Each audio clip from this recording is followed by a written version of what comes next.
derp diddy derp derp doo derp derp derp diddy derp derp doo derp derp diddy derp derp doo derp derp derp diddy derp derp doo derp derp derp diddy derp derp doo derp derp diddy derp derp doo derp derp derp diddy derp derp doo derp derp derp diddy derp derp doo derp derp diddy derp derp doo derp derp derp diddy derp derp doo derp derp derp diddy derp derp doo derp derp diddy derp derp doo derp derp derp diddy derp derp doo derp derp derp diddy derp derp doo derp derp diddy derp derp doo derp derp derp diddy derp derp doo derp derp derp diddy derp derp doo derp derp diddy derp derp doo derp derp derp diddy derp derp doo derp derp derp diddy derp derp doo derp derp diddy derp derp doo derp derp derp diddy derp derp doo derp derp derp diddy derp derp doo derp derp diddy derp derp doo derp derp derp diddy derp derp doo derp derp derp diddy derp derp doo derp derp diddy derp derp doo derp derp derp diddy derp derp doo derp derp derp diddy derp derp doo derp derp diddy derp derp doo derp derp derp diddy derp derp doo derp derp derp diddy derp derp doo derp derp diddy derp derp doo derp derp derp diddy derp derp doo derp derp derp diddy derp derp doo derp derp diddy derp derp doo derp derp derp diddy derp derp doo derp derp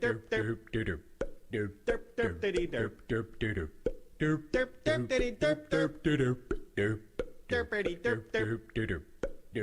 derp diddy derp derp doo derp derp diddy derp derp doo derp derp derp diddy derp derp doo derp derp derp diddy derp derp doo derp derp diddy derp derp doo derp derp derp diddy derp derp doo derp derp derp diddy derp derp doo derp derp diddy derp derp doo derp derp derp diddy derp derp doo derp derp derp diddy derp derp doo derp derp diddy derp derp doo derp derp derp diddy derp derp doo derp derp derp diddy derp derp doo derp derp diddy derp derp doo derp derp derp diddy derp derp doo derp derp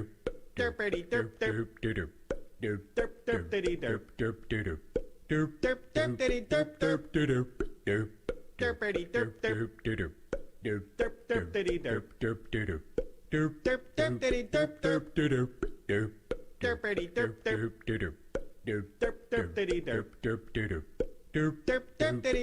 derp diddy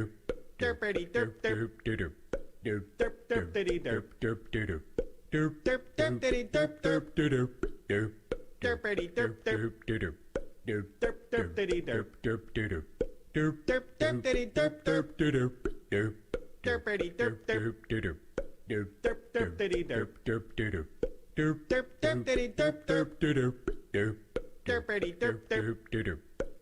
derp diddy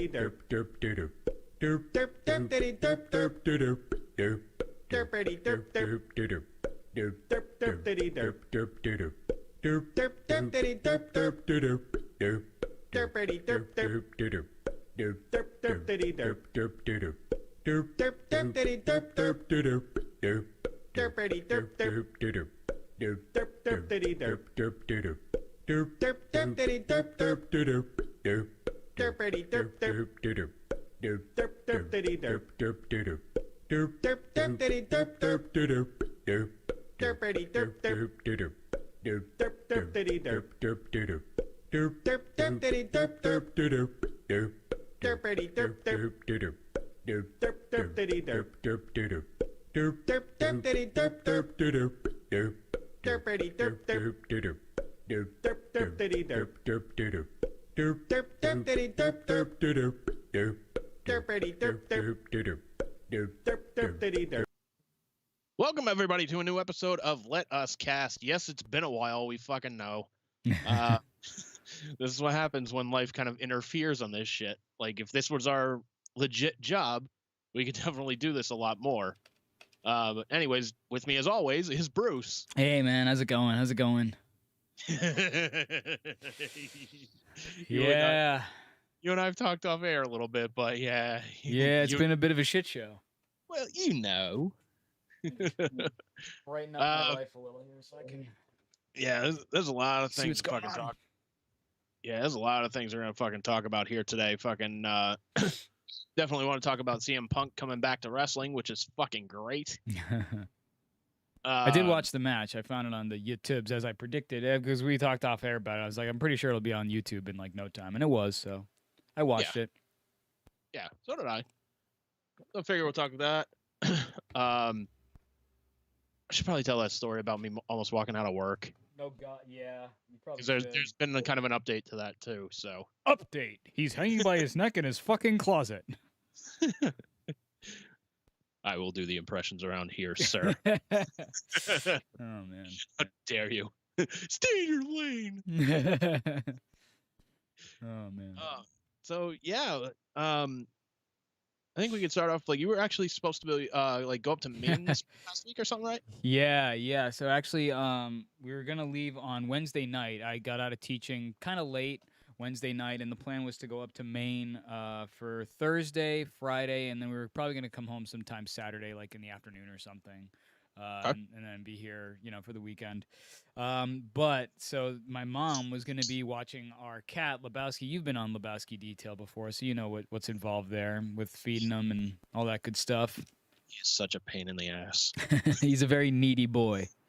Yes. But he's a cute little thing. And so we were going to go away, and whenever we go away, we get someone, usually, my mom or a friend of Liz's, or you've done it in the past, like I said, to come and just feed the boy in the morning and at night, give him treats, play with him a little bit, the usual things you do with a cat, So anyway, I get a text from my mom, like literally the night before or the day before that we're supposed to go away, and she's like, "Hey, just so you know, Mike, who is my former boss, still her boss, his daughter tested positive for COVID."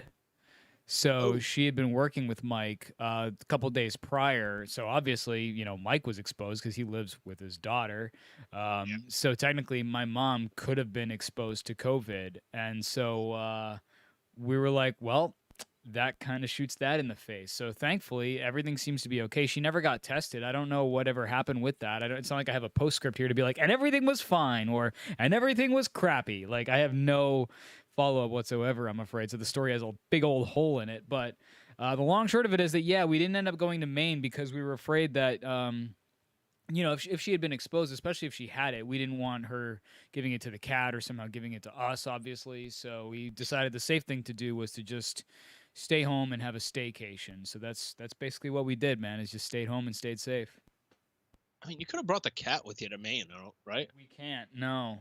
First of all, the place that first of all, it's her parents who rent a place up in York, and her dad is like deathly allergic to cats. So much like you, like if he walks into the room, it's like, basically. Fair enough.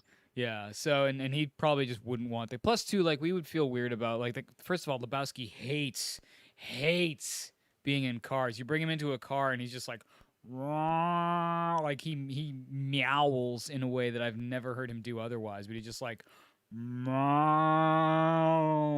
he's just like he hates it. Very clearly hates it. Yeah. So if we had to drive like an hour and a half, that's the longest ride he would have ever experienced, and we would just be hearing like the whole way. It's just like, oh, poor dude, no. Yeah. So we didn't want to subject him to that. But also, like, if he, God forbid, ever got out and he's in freaking Maine, like, that would suck. So yeah, but you could go chase a lobster or something, maybe have fun, but just like I just imagine Lebowski looking at it like, the fuck is this thing? I imagine him beating the crap out of it and bringing it back and being like, look what because I mean, he's a big boy. I'm sure he could take a lobster. He's a big boy, but he's been indoors his whole life. Well, that's true. He's fairly sheltered. Yeah, who knows if he can fight? That's true. Well, I mean, judging by the scratches that we've gotten from him from trying to do his nails or whatever, he can fight. But yeah, man, so we just thought like the safest and best thing was to just stay home and do what we got to do. Because the thing with the cat too is it's not like we just want someone to look after our cat. Like technically he has medical issues, right? So he's got like urinary crystals. So we have to make sure that like if he doesn't pee or something, we're gonna have to bring him to the vet like ASAP because he could have a real problem. So there's more to it than just we want someone to watch our cat. It comes down to like if God forbid something happened to him and he was sick, we'd want to make sure that he's taken care of. So, but yeah, man, knowing that she was exposed to COVID, we were like, all right, forget that. We're just gonna stay home and play it safe. So that's what we did. All right. So you got to kind of clarify something for me though, because like, Uh I'm hearing like urinary crystals. I'm thinking like, you got a cat that pisses fucking diamonds, man. oh. No, if only. No, so what happens is, okay, so this is getting like really technical and ridiculous, and no one's gonna give a shit about this, but whatever. So male cats, like the way their urinary tract is it's sort of like at a right angle, right? And so a lot of male cats can suffer this problem where they get these blockages where, like, I don't know if it's like just piss or whatever it is, just kind of blocks up and becomes like crystalline, like hard, and it gets difficult for them to pass it through when they take a piss. And if that happens too much, like they can really have serious issues if they can't basically go to the bathroom, which is why like he's on medicated food. It's not just regular food, which kind of made him the fat ass that he is, to be honest. I'm serious. I love the boy, but he's a bit of a fat ass. And a lot of the reason for that, I think, is the food that he's on, because it seems like ever since he was on it, he's become a little chunker, no less lovable, but he's a chunky monkey, So, so long story short, the boy has to eat special food.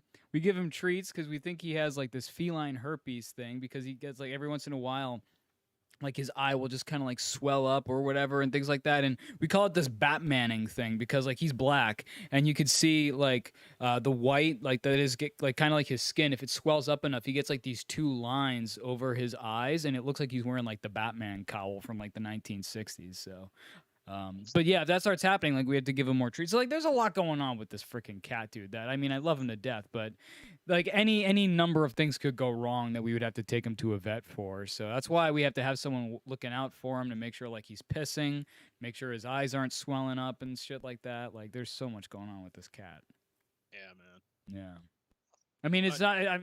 I'm sure it's nowhere near compared to you dealing with a diabetic cat. It's not like we have to inject him with needles and shit like that. But still, Biggs was a pain in the ass. But you know what, man? He's not hurting anymore. So but I mean, glad. I'm sure dealing with that was far more difficult than what we have to do. We're just like, oh, we gotta feed him special food and give him treats and make sure he pees. It's like, shut up. It could be so much worse. Biggs was such a pain in the ass. Not only would we have to inject him like twice a fucking day with insulin, but we had to give him special food. He didn't want to fucking eat it. Yeah. So we would feed the cats. He would eat a little bit of his, just go, this fucking sucks. Knock my other cat out of the way and just start eating her fucking food. Oh, jeez. There were times like he would even like try and like fight Oliver, my fucking dog, and like try to eat his food, and Oliver like fucking fought back. Good for Oliver, man. I'm like, oh boy, man, I fucking love you, man. You do have a set after all.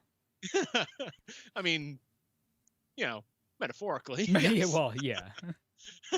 Damn, neutered, pal. Ha ha! No nuts. He's got no grapefruits, pal.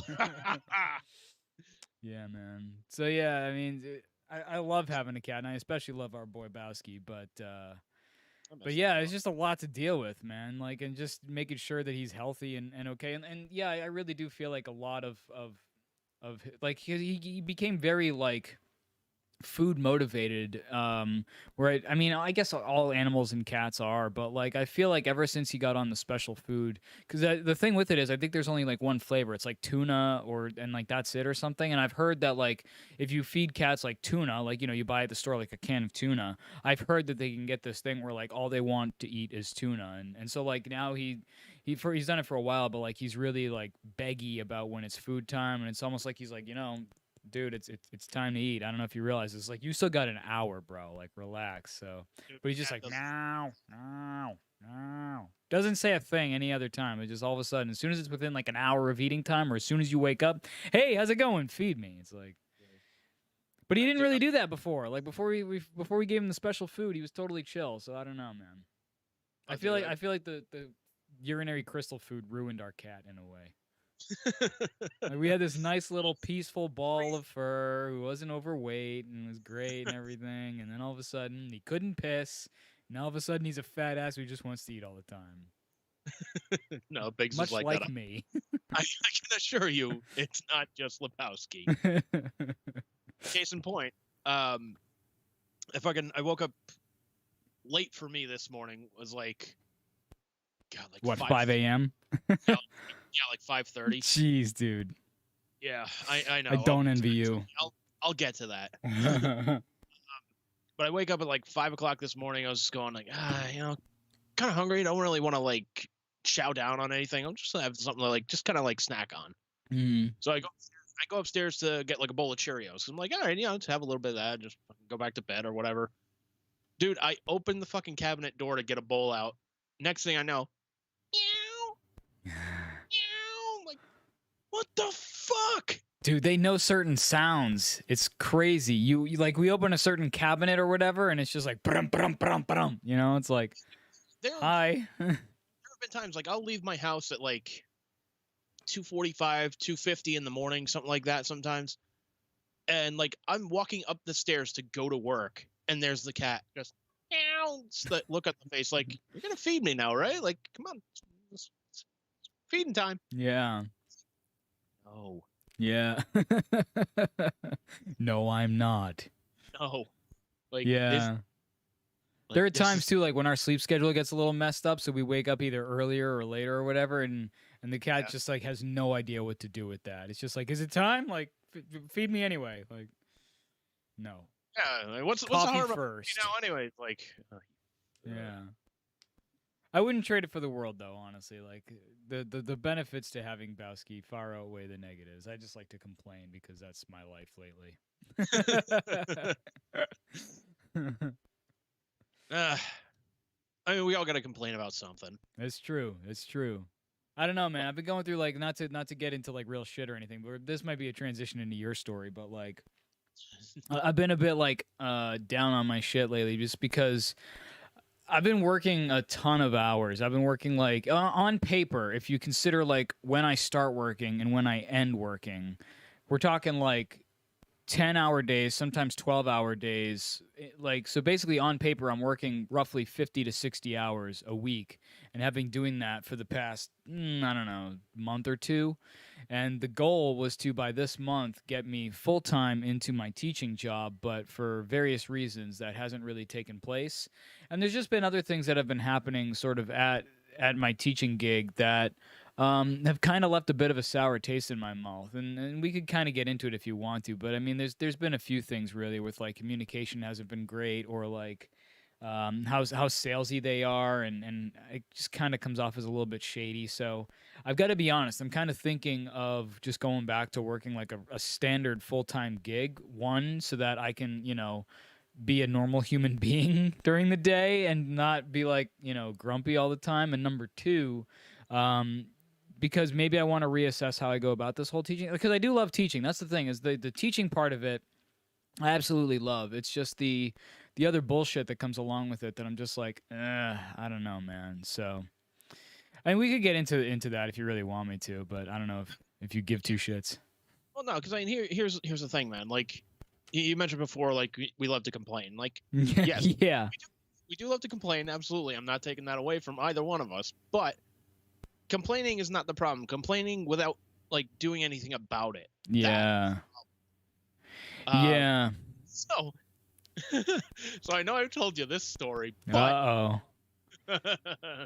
yeah, this shit will not fucking happen. Well, you said you have a postscript too, so I'm curious to hear where this goes. All right, so I'll set this up. So at my job, it was 1984, and everybody was doing cocaine. No. I was gonna say, you almost make me sound like Grandpa Simpson in a way. Like, I was walking down Shelbyville. I tied an onion to my belt, which was the fashion at the time. No. So I'll set this up. So for my job, I make donuts, which, yay. Some of the best donuts ever, by the way. Not just any donuts, but yes, you do make donuts. Yeah, I'm not taking that away, but. So my schedule is I work Tuesday through Saturday from like about 3:15 to you should be about 11:30. Should be. Keyword. Since the summer is wound down and kids are going back to school, like all the kids that we had to like help close up the shop, like washing dishes, washing the floors, do whatever. Mm-hmm. They're all back to school. Like some of them are like, hey, I'm going to take a semester off, or because I just kind of want to evaluate like my work life schedule there. And like, all right, sure, no problem. So it's basically been like Tuesday through like Thursday. It's just essentially it's been me and this other guy, James. Mm-hmm. Like doing like making all the donuts, making frostings, making like honey glaze, doing all the cleanup and whatnot. It's just been us. And I get the impression the boss, doesn't really give two shits. Now, one of the guys that was supposed to help us, I'm not going to mention his name here. He's a cool kid, but I don't know if he fucking wants a story told or whatnot, but we'll just call him like Jeremy. So Jeremy spoke at the donut shop today. Sorry. Well, no. So he was gonna keep his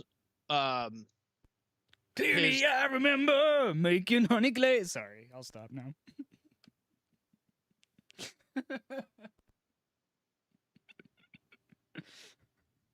So backing up, I'm just gonna say, that's your shit.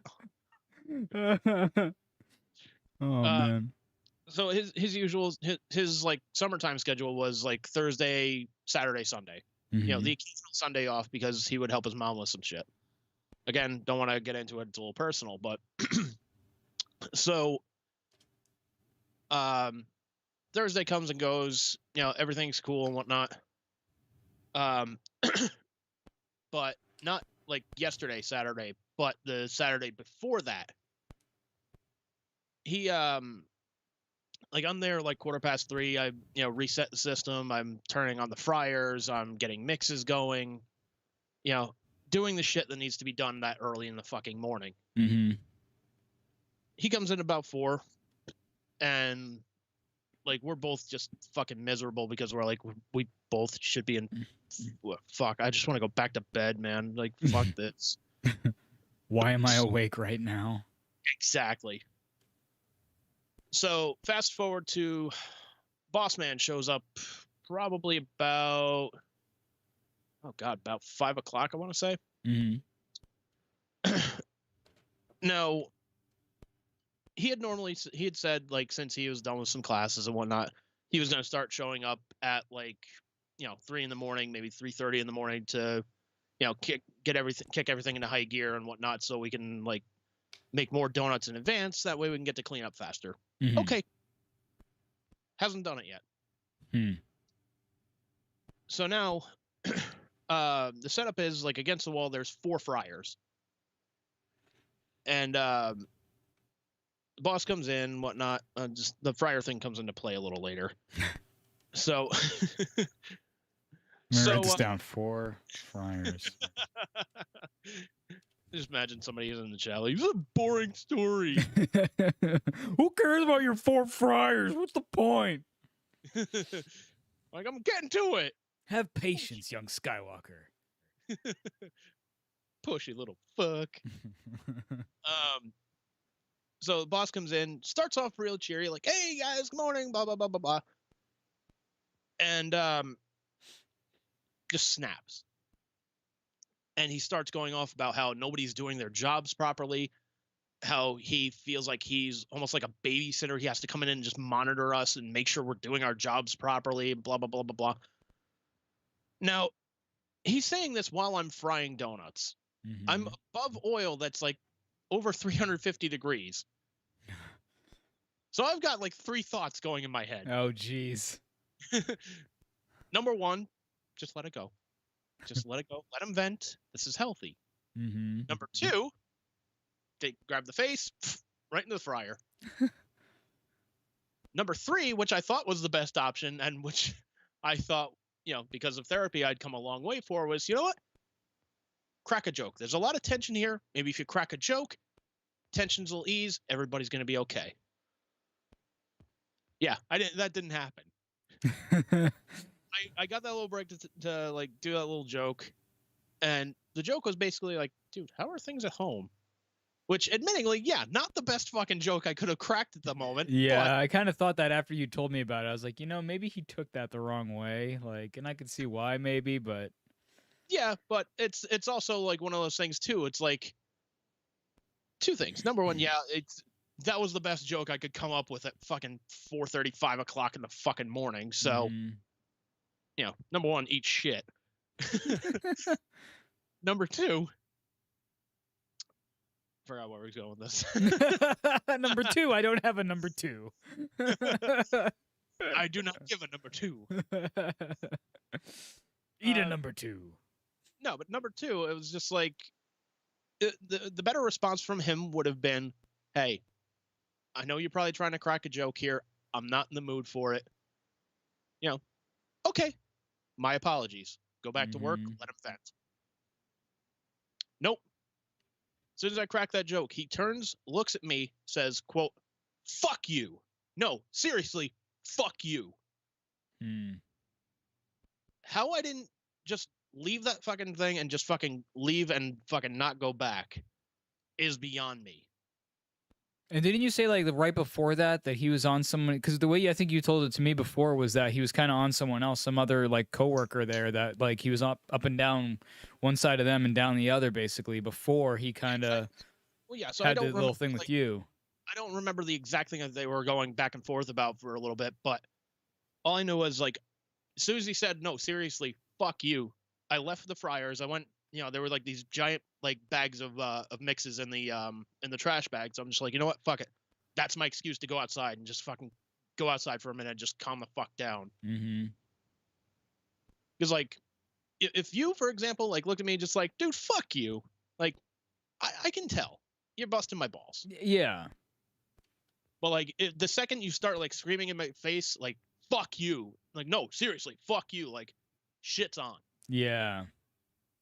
Oh yeah, you can definitely tell when someone's just being, goofy or whatever, but this does not sound at all like that. No, not at all. He's not being goofy at all. And this isn't exactly the first time he's told me to essentially to go fuck myself. So he was like feeling tired. Like he's got a medical issue with like diabetes. And dude's thinner than I am. It happens, man. I know it happens, but he's having like a low blood sugar thing and whatnot. So I saw him in one of this like storage room that we had for like a bunch of boxes and whatnot. And I'm asking him like, hey man, you okay? He's like, no, I'm feeling low, got this blood sugar thing going on. I'm thinking like, fuck, what the fuck do I do? I'm like, dude, you want me to call an ambulance for you, man? Like, he goes, if you're serious, fuck you. I'm like, all right, fuck you. I'm not going to be concerned about your health anymore, you dick. Jeez, man. Yeah. How old is this guy again? He's my age. Like, dude, we graduated high school the same fucking year. Same class, same school. Yeah. Dang. Yeah. So, anyways, we'll go back here. Yeah, I failed to see so far where the fourth fryer falls into place here. Yeah, so... You're like, I'm getting to that, you impatient little swine. Goddamn, fucking heels all around me. Bastards. Patience. So, yeah, so he's bitching. He's like, this is why I wasn't in yesterday, and I was having a mental breakdown, blah, blah, blah, blah, blah, blah, because you guys don't want to do your fucking jobs. Like, I'm out, like, I shut the fucking door, throw the shit in the dumpster, and I take an extra minute, just kind of, like, calm myself down and, like, kind of fucking steel up and whatnot. I go back in. Him and the other guy are fucking arguing about he wanted the other guy to fry all the donuts using all 4 fryers. That's a fucking marathon to do that, especially somebody who just learned how to fry maybe a month ago. Oh, so this is sort of a new thing for him. So this would be a new thing for him. Yes. It's kind of like if he learned how to spin like plates with one hand, asking him to do both hands and both feet at the same time. Now all of a sudden. Yeah, and hey, here's another one. Just balance it on your nose. You're fine. So they start going back and forth, blah blah blah blah blah. Next thing you know, the kid Jeremy fucking like takes off his apron and goes into another back room to punch out. Walks back, tosses his thing in the like his apron in the like laundry fucking bin that we have. And Like, I'm back on another table, like, just still cutting donuts, just questioning my fucking life choices. And he's just going, says the boss's name, you know, thank you for the opportunity. It's been a pleasure to work for you here. You know, thank you very much for the opportunity. And he's going, nope, just get out. Go on, go on, go on, get. He looks at me, Andrew, it's a pleasure to work with you. Sorry I had to end like this. Take care of yourself, man. And I was like, fuck, dude, take care of yourself too, man. He goes, I will, man. Just follow your heart. Mm. And he fucking leaves, and he never came back.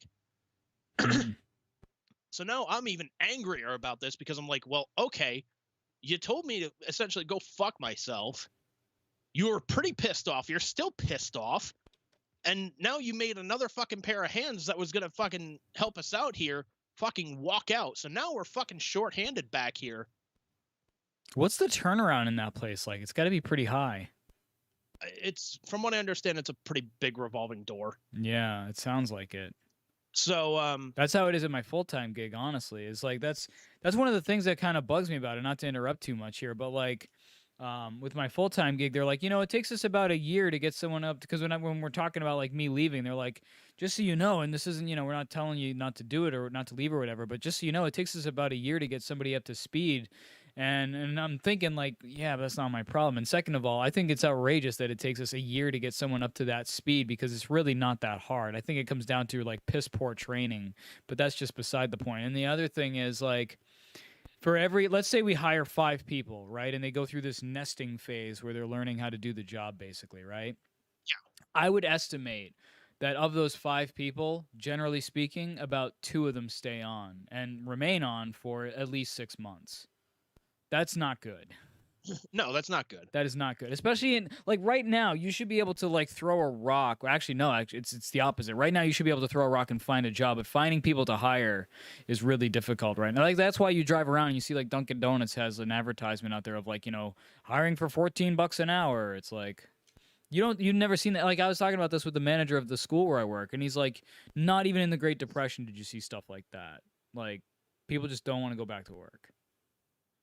Well, no, I think it's partially too that like people pretty much realize, like, you know, it took a pandemic to fucking do it, but you know, people were getting fucking screwed. Yeah. Like, unbelief from their fucking jobs. Like, hey, we're gonna pay you guys a little bit more than the minimum wage, but not enough to live on. Like, not enough. You know, like employees are not asking to live, you know, extravagantly. They're asking for just the basic things. Like, number one, pay rent. Yeah, just to pay a couple of things, like pay, you know, money for gas, pay the rent, pay money so they can have, you know, heating in the winter and air conditioning in the summer. Mm-hmm. Yeah, pay for clothes, pay for food, you know, just essentially like just that, essentials. And here you are now, like completely shorthanded, like working basically double at the same pay rate. Is like, that sucks, dude. Yeah. So oh, so the story fucking continues. So now, the you know, the boss's dad fucking comes in eventually, and like he's semi-retired, like he's 69 years old, semi-retired. He's going back to Florida in like less than 2 weeks now. Mm. But he's got this passion for making donuts. Like, if he could make donuts while he fucked his wife, I imagine he would just explode in like 3 seconds. Oh my god. Like I envy that kind of passion for anything, really, that the guy has. The guy has for his job. Yes, Yeah. I fucking envy that. Yeah, what I'm saying is, like, imagine having that passion for anything. Like, I'm not sure if I'm that passionate about literally anything. Pretty much, like, I the only like real passions I have is like that passion I have, or like when I just get out of work and I just get home, I look at my bed and just that 2-second drop to my bed, I'm like, this is what life is all about. So yeah, so eventually he comes in. We asked another guy to come in earlier than he was supposed to. Mm-hmm. So now I'm there like 3:10. I don't punch out until about 1:45 in the afternoon. Dang. Because we're making fucking donuts, we're shorthanded, and you know, the boss is freaking out and whatnot. And like here was the thing, like he started being nicer, like, by the time the other guy came in, and like I'm looking at the other guy, I'm just doing like, dude, I'm fucking exhausted. Like when I go on my break, I'm getting a fucking energy drink down the street. You want anything? He goes, yeah, I'll get like a rain or something like that. A rain? Like, yeah, it's a brand of energy drink. Oh, okay. Yeah, it's like no sugars in it. It's fucking awesome. Okay. So he's like, hey, my dad can pick up some while he's on the way. You want me to have him pick him up? So, like, well, yeah, if he's fucking buying, fuck yeah. Like, we told him what flavor we like. All right, we're thinking, all right, this is kind of cool. Like, he's gonna be here like maybe 20 minutes or so. That's fine. I can hold him for a little bit, and then I get a boost of energy. This is gonna be great. Here comes that Charlie Brown moment again. Womp, womp, womp, womp. No. So he does come in. He comes in with like this little case of like bottles that are the size of like, those like 5-hour energy shot things. Oh, yeah. So it's a brand that's not even made anymore called Shock. SHOQ. Yes. It is fucking disgusting. Does it have like that taurine or whatever in it? No, I don't even know what the fuck is in it because I was just like, fuck it. It's energy. Fuck it. Let's do it. Oh, man. Well, he's like, this is powerful stuff. Don't just drink a third of the bottle at most. We ended up drinking, like me and the other guy I was working with, we ended up drinking the whole fucking bottle each. Oh, man. Dude, did you turn into like Cornholio or something? No, but here's the thing, man. It was fucking disgusting. Like, he sees my face, like I'm almost retching because of how this shit is. He goes, yeah, see, I told you, it's powerful stuff. I'm like, it's not powerful. Yeah, it's not the power that's the problem. Yeah, it's not the power that's the problem. He goes, well, what's the problem? I said the flavor is disgusting. It's putrid. Wrong P word. No, I was like, it's like he gets upset if anybody curses around the place.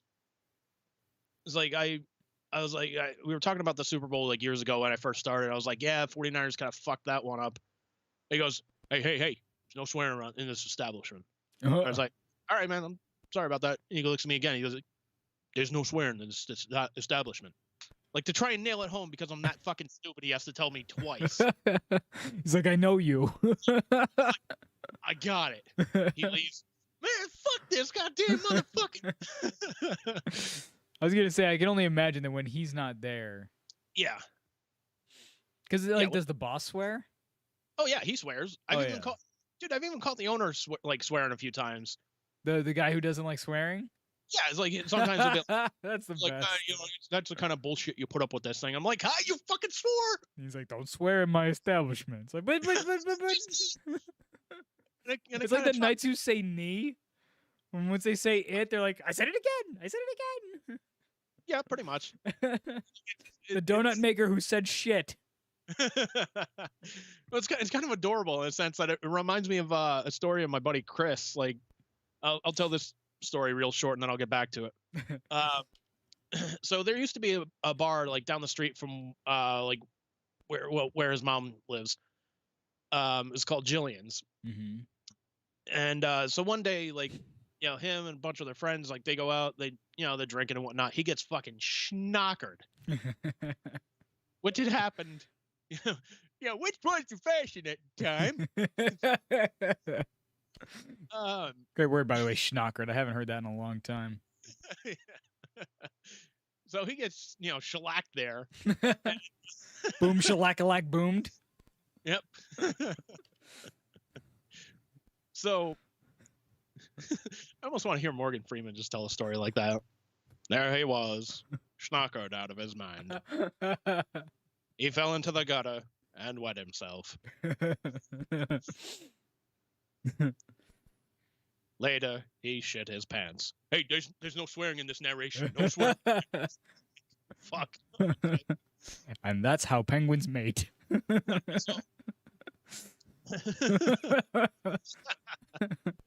That's weird. I didn't know that's how penguins mate. Huh. Learn something new every day, I guess. Yeah. Go figure.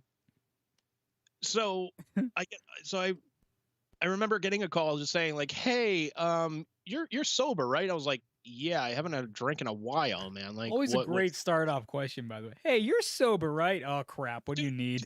What'd you do? I don't even think I was there that night. Like, it's been so long, I don't like remember if I was there or not. But like, I was probably at home, like playing fucking video games or something. But they said, hey, so Chris is kind of drunk. Do you think you can give him a ride home? Like, everybody else is, you know. Mm-hmm. Okay. Drive over to the bar, which is like 10-minute drive from the house. I was like, all right, where's Chris? He started walking home. I was like, son of a bitch. All right. Mm-hmm. I was like, when did he leave?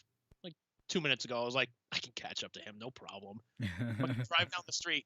He's right by this he's right in this, like, he's walking by this church and whatnot. So I pull into the parking lot, and it's Chris, drunk out of his mind, wearing a fucking sombrero. Oh gosh. I pull into the parking lot, like, hey man, come on, I came here to give you a ride home. He was pissed off about something that had happened. I gotta ask him about this. He was pissed off about something. I don't remember what specifically it was, but he's like, hey, this fucking blah, blah, blah, blah, blah. He looks around, he sees that he's in a parking lot for a church. He's like, oh shit. Don't swear in a church parking lot. It's like, dude, you were just cursing for like 5 minutes. It's like, ah, shit. I mean, goddamn, son of a. Don't swear in a church parking lot. Oh man. Anytime he's like, yeah, no swearing in this establishment, it kind of makes me chuckle. It just reminds me of that. I'm like, that's adorable. You picture him wearing a sombrero, Yeah, drunk off his ass, like, not swearing in the establishment. Olay. Shh. Offended. Like they're Don't inanimate send the baby Jesus donut.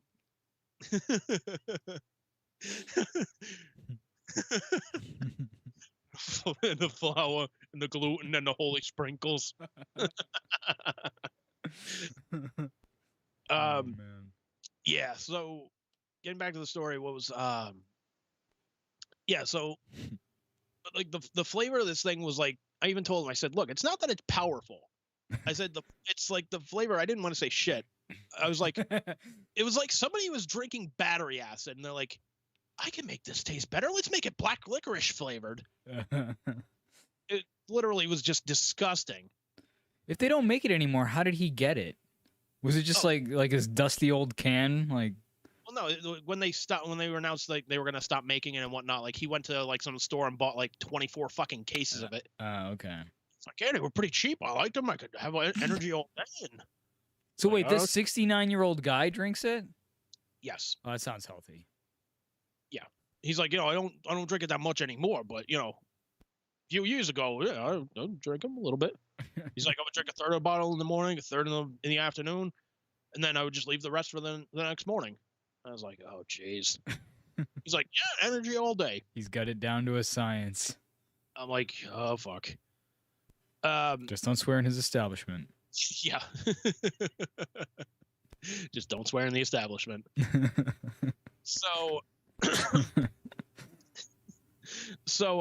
you should mess with him and just like be on the verge of swearing. Ah, cheese and rice. What was that? I said cheese and rice. Like, say things that sound very, very close. Like that Ace Ventura fucking bit where he's talking about like the name of the bat. Yeah. Chicago. Shinene. Chicago. You lose. Exactly. Yeah, just mess with him a little bit. Yeah. Keep him on his toes.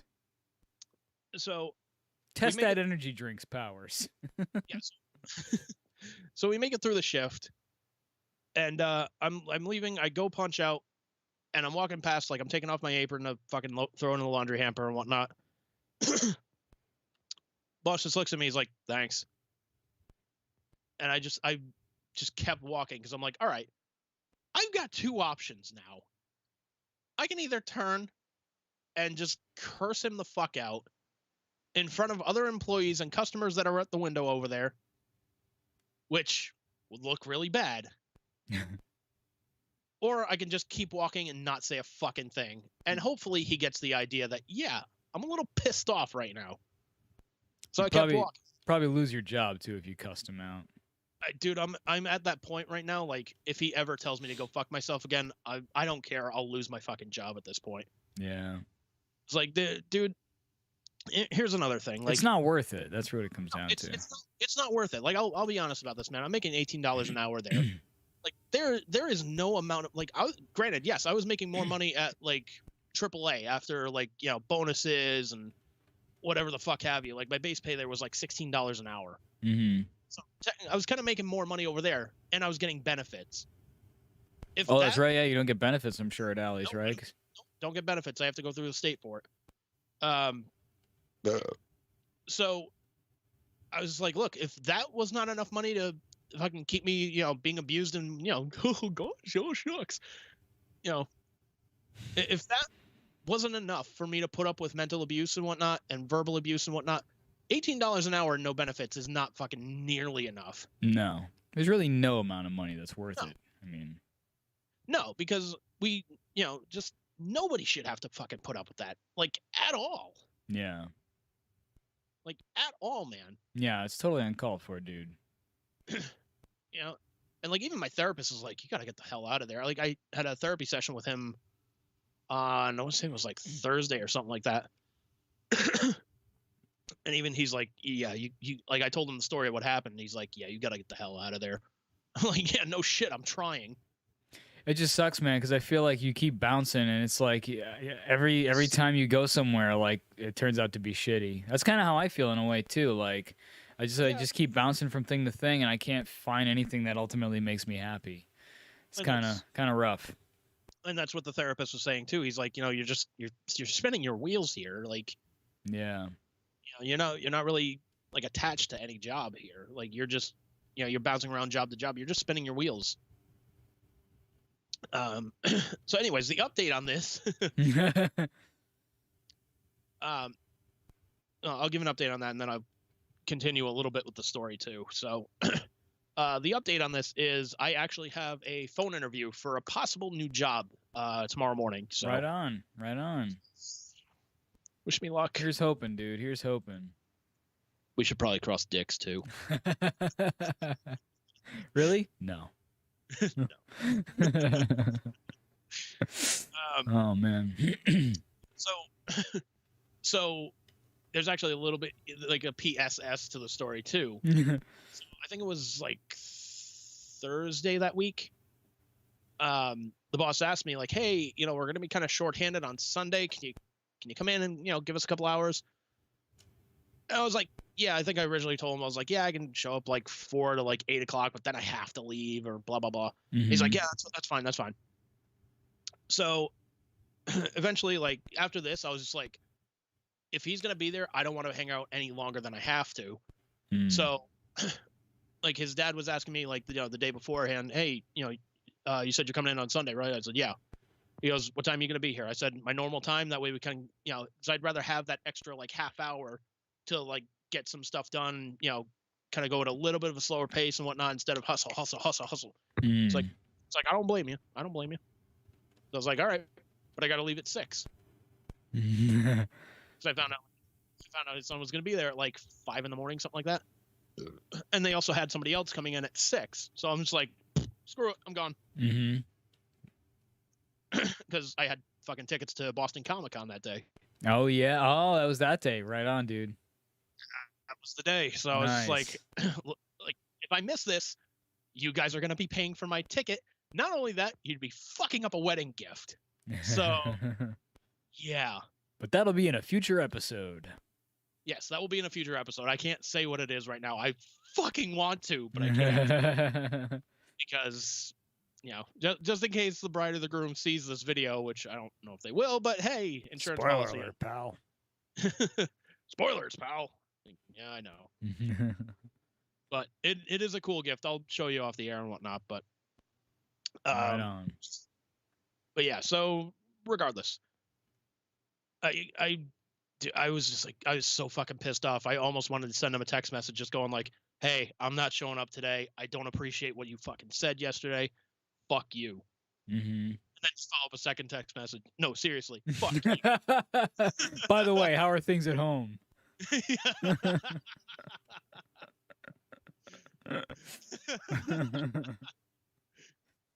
Oh man. But no, man. If I get this new job, man, like, holy fuck, that would be fucking sweet. Can you say what it is or no, or would you rather not? I'd rather not until I like actually get the job. Fair enough. But needless to say, I'd be like driving most of the day. Oh, right on. Not like, you know, not that big, but You're not gonna be Steamboat Willie. no, like no. No, like the cool thing would be like if let's just say I get the job and like I give the, you know, the 2-week notice to, you know, to the donut shop and whatnot. Mm-hmm. Essentially, I'd be starting the new job when I come back from vacation, so that's gonna be fucking awesome. That would be cool, dude. That would be. Do you have to much like the other one you applied to? Is there going to be like a driving test kind of thing you have to do? Do you know? No. Oh, okay, right on. No, because I'm not driving like a Like a big old van or whatever. No. Because I even asked about that because like this is a job I applied to before and actually got a phone interview and an in-person interview before they passed on me. Oh, right on. But I even asked them. I said, "This isn't like, you know, a CDL or like giant monster like Amazon delivery van." They're like, "Nah, probably biggest thing you'll be driving is like Ford Explorer." Oh, right on. I was like, "All right, cool. I can deal with that."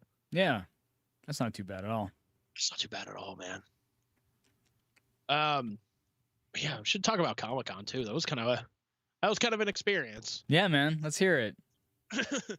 So, my main thing for going there was, like there's a wedding gift that I have for my friends Ryan and Amy that are getting married in Arizona, which I'll be out at the wedding in November. Yeah, middle of November. And like I got them this really, really cool wedding gift, and I was like, oh, how dope would it be if I got it signed for them by like just various people. I was like, oh, how dope would that fucking be? And I was like, well, now I gotta do it.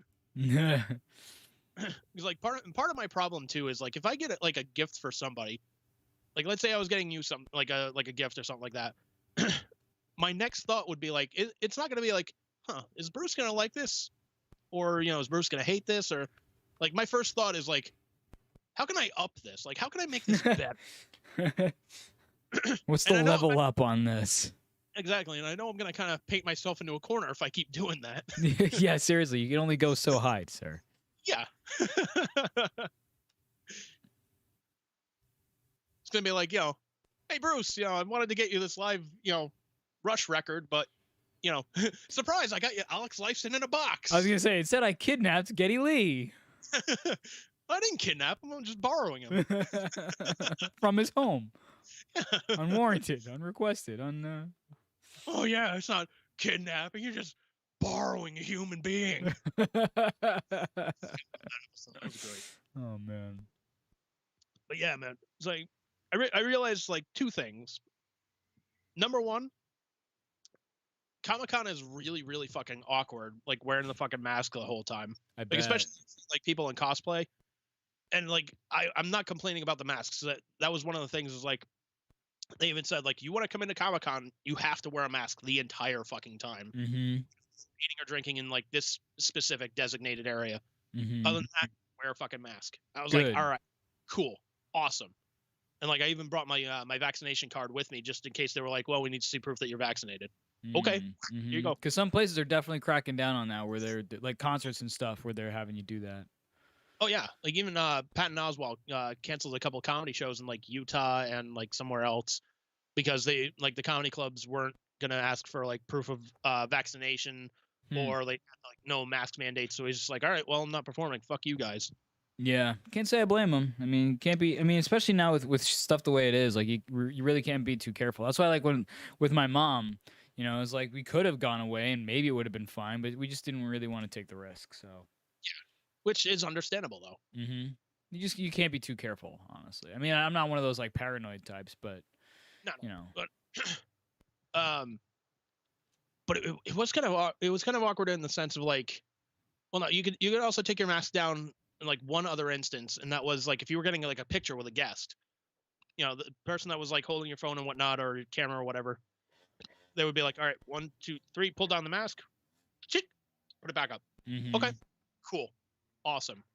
Everybody that was signing autographs had like hand sanitizer on them, And the person that I felt the worst for was Robert Patrick. Oh no. Yeah, for those who don't know, he was on X-Files. He was the T-1000 in Terminator 2. Hell yeah. Do you know this boy? Yes, exactly. Like, I felt so fucking bad for him because in the booth right next to him was John Lovitz. Like, oh god, that poor guy. He has to put up with his shit all day. Oh man. Fuck. Do you know this terrible comic? Can you call him a comic? I do. Oh man. It's kind of stupid too. Like I saw he's on Cameo too. He being John Lovitz, pronouns pal. Pronouns pal. But I think he's charging like $150 for like a Cameo video, which is like, wow, okay, that's expensive. Somebody's got a fucking ego on them. I don't think Mick Foley's even that much. Isn't Mick Mick Foley Foley, like $50 or something? Mick Foley like up this price. I think he's like between $75 to $100 now. Still, he's less than John Lovitz, dude. That's yeah. That's ridiculous. But if you here's the difference. If you watch Mick Foley's video, like he'll do special shit. Like he'll put like a Mankind. Yeah, he'll be like Mankind or Dude Love or whatever. Yeah, or just like, hey, happy birthday.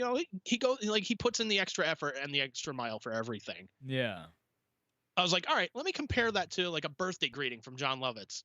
Oh no. It's literally is him holding up a paper saying, hey, whoever the guy's name is, so and so tells me it's your birthday. Happy birthday. Folds down the paper. Eat shit. I'm like, wow, somebody paid $150 for that. What a fucking rip. Seriously. By the way, I'm still waiting for Terrifier 2. We got teased that hardcore in your cameo. So am I. Like, I actually found out they're doing an appearance at Chiller, like the convention in Jersey. Oh, nice. Yeah, like him, like the actual guy that plays Art the Clown, the fucking writer, director, and whatnot. That's cool. As far as I know, it should be released like later this year, I think. Oh, okay, right on. Like, all right, cool. I can wait for it. You know what I gotta say? I'm honestly kind of looking forward to is Halloween Kills, which is going to be released in theaters and on Hulu at the same time. I think it's October 12th, if I'm not mistaken. Because Halloween, the new version there that they did, like 2 years ago, I really enjoyed it, man. Like, it had its flaws, but I mean, what Halloween movie doesn't? But for what it was, I was like, all right, that's a pretty damn good follow-up to the original. And I'm kind of curious to see what they do with Kills. I've heard it's very similar in spirit to Halloween 2, but that they don't do the whole, like, she's his sister thing, which I'm kind of honestly like, I'm with a lot of people who say, nah, you should have just left it with his sister. It's kind of, it's sort of cliche in a way, but at the same time, like, it adds a little bit to the story. Yeah, like it's part of the lore now.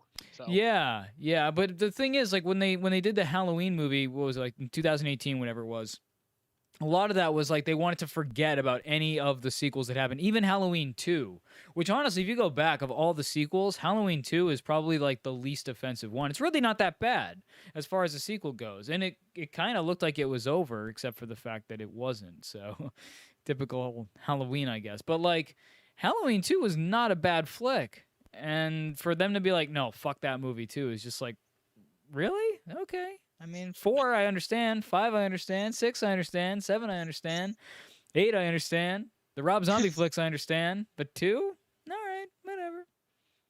See, here's the thing, man. I'll be completely honest with you. I have not seen all of the Halloween movies. Oh, lucky you, dude. I've seen every single one of them, and I've seen them multiple times. I'm missing huge chunks everywhere. Like, I'm sure. The only ones I have seen, since that's the shorter list, is I've seen the first one, like the John Carpenter one. Classic. I think I've seen parts of Seasons of the Witch, which has nothing to do with Michael Myers. Yeah, which, not a bad flick, but I think the reason a lot of people got pissed off is because they were like, "Where's Michael Myers?" Yeah. I mean, to be fair, people said the same thing about Friday the 13th Part 5, because like Jason was in it, but not really. Even Jason Goes to Hell, people were like, "What the hell?" Like, Jason's in it, but he's not in it. Yeah. Is that demon slug? What? So the first one, parts of Season of the Witch, Halloween H2O, the first Rob Zombie one, and then that's it. Wow. Yeah, you're missing a ton of stuff, dude. You're missing Yeah. a ton of stuff. I mean, nothing that's really like, oh my gosh, like you really need to see it. I mean, and the other thing too is like there's different versions of things too. So like there's 2 different versions I think of Halloween 4, I think it is, or 5, and depending on which version you watch would be like gorier. So like one of them has like a dude's head exploding and the other one he just gets electrocuted and it doesn't go up to the head exploding thing. That might be 6 actually. But 6 has 2, maybe 3 different versions, and that's arguably the worst one, called The Curse of Michael Myers. It's got, what's his name there? Paul Rudd, I think, in an early role, who's just like a little too creepy and a little too into Mike Myers. He's like, and the signs are in the sky, and if you look at the runes, and it's just like, all right, calm down. And he's like watching the chick next door undress and stuff. It's just like, you're more creepy than Michael Myers, dude. Bitch, please. But If you have not seen Friday the 13th part, oh god, let's see. Part 8 was pretty awful. Like, even though it still has like the best Jason. how do they kill Jason though? Because In that one? I'm sure that the end, there's 2 endings for Revenge of Michael Myers, which is Halloween 6. Both of them suck, and I'm sure that both of those are still worse than the worst way that Jason is killed. You want to know what they are? Okay, try me. All right. So in one version, he gets beaten to death with a lead pipe, and in another version, they use stones and encircle him with stones, and he just kind of hangs out there, and that's it. They don't even kill him. He just sort of is like trapped by stones. Okay. Beat that. All right. So first things first, with Friday the 13th part 8, it's the subtitle is Jason Takes Manhattan. Oh, is that the one where the guy gets the head uppercutted off? Yes. Yes. it is. Yeah. Okay. Cool. Now, keep in mind the subtitle is Jason Takes Manhattan. Much like the Muppet Only movie, by about- the way. True, but to be fair to that, the Muppets spent more time in Manhattan than Jason did. Jason literally spent maybe about 20 minutes in Manhattan. The rest of it was on a fucking boat. Oh man. I gotta calm down here. Okay. 2 scenes that really stand out, other than, the uppercut one, which was probably the best scene in the movie. Yes.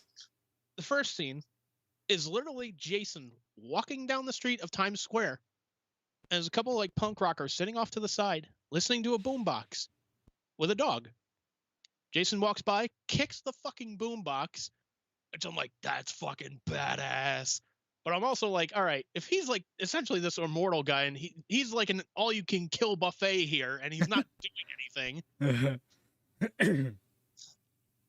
So, he kicks the boombox over. Kid's like, hey, what the fuck is your problem? He just turns around, looks at them, lifts up the masks, puts it back down. They're just like, all right, man, we're cool. And they run off.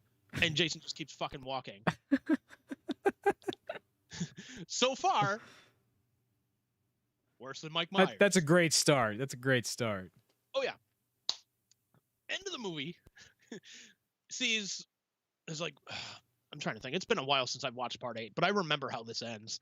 It's like 1 or 2 like kids that are like surviving Jason and whatnot. They're in the sewers of New York. They're trying to climb up a ladder. Jason has one of them in his arm, like in his hand, like reaching up, grabbing like to prevent him from escaping and whatnot. All of a sudden they hear this like noise, like the rushing of water and whatnot. And you just see Jason like turn around, sees like this big wave of water like coming down in the sewer. And it just goes to him like just going, Mommy, don't let me drown. It turns like Jason, like it's flashing back and forth between Jason as an adult, Jason as a kid, adult, kid. Next thing you know, the fucking like the sewage just like washes over him, and he's just a kid, just like curled up in the fetal position by the base of this ladder in the sewer. And that is how they escape. And that is how your movie ends. Wow. I would say that's about on par with the Stones, though. Good day, sir.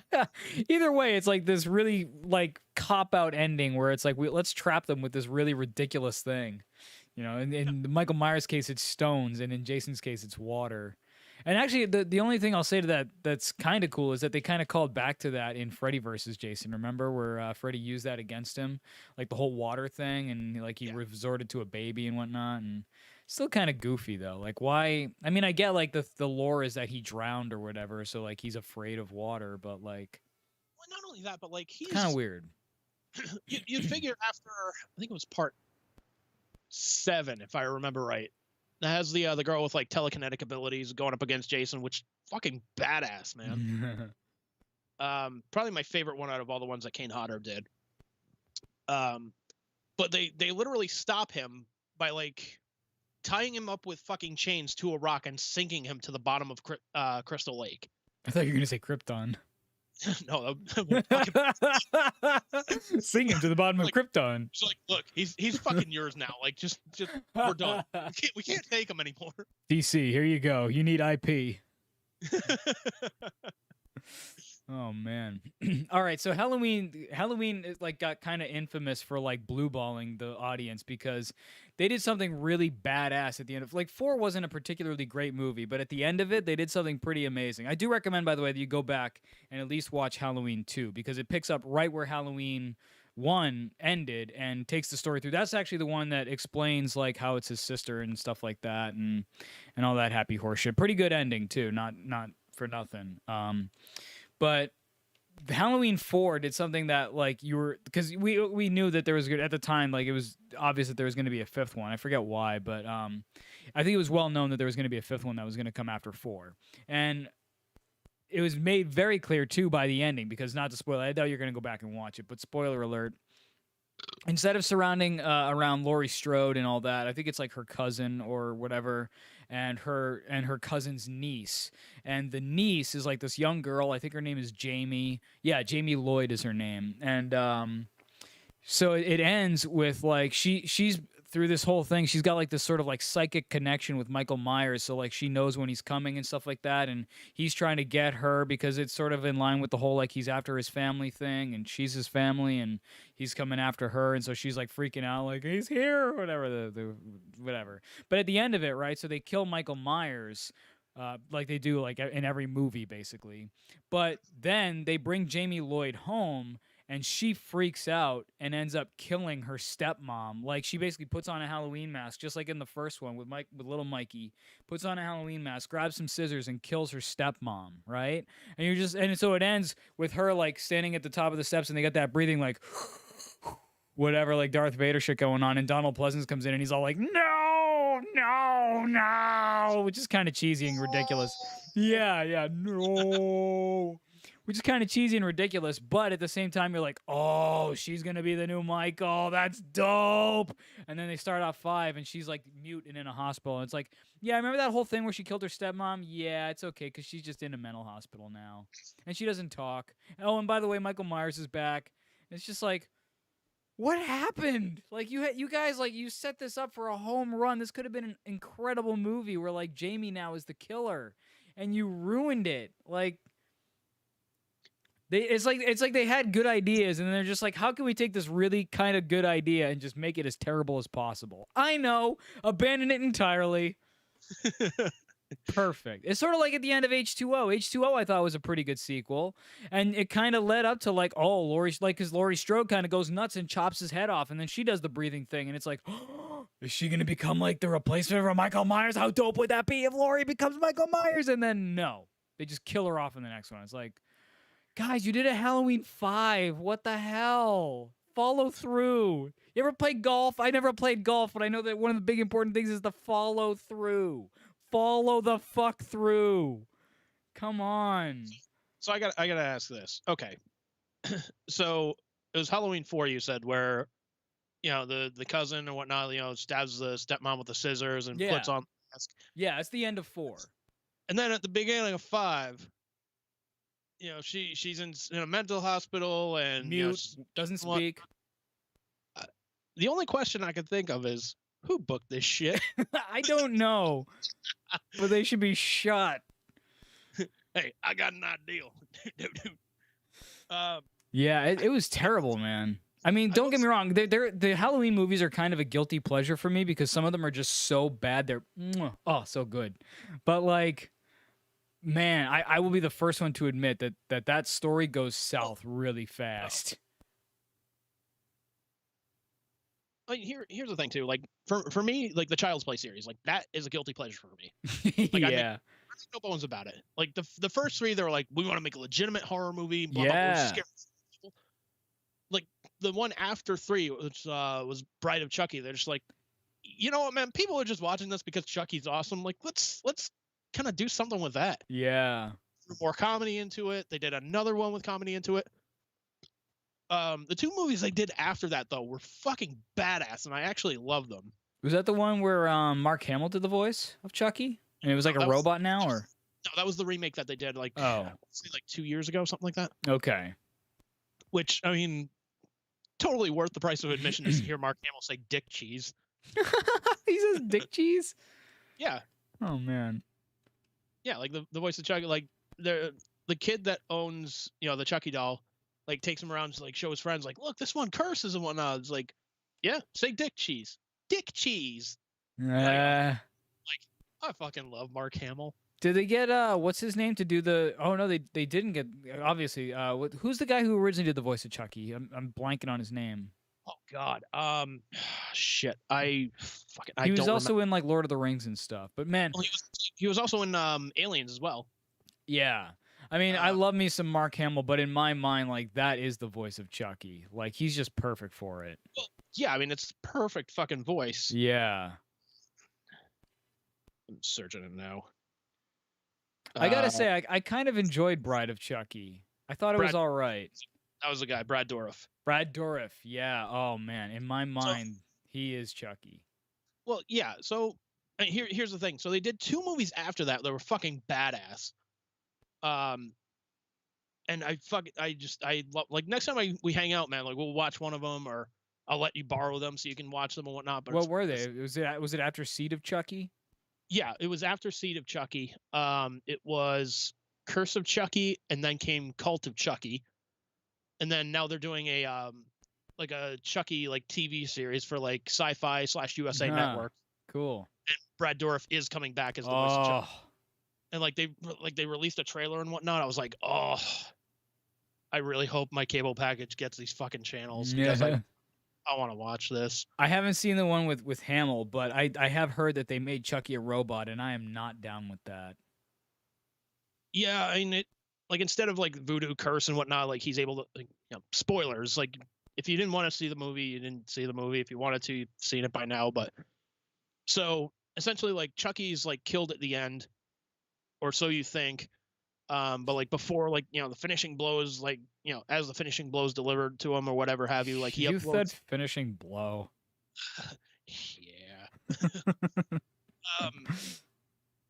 So he's able to like upload like his programming and his personality up to the cloud and download into another good guy doll. So it's just like this shit never ends. It's like, well, at least with the voodoo curse, you can be like, all right, we can take a break until somebody discovers like the voodoo chant to like bring him back or whatnot. Yeah, and honestly, like it was just really cool to hear Brad Dourif do the voodoo chant, like whatever the hell it was. It's like, oh, it's like Ade Due Dambala. Yeah, dude. Fucking.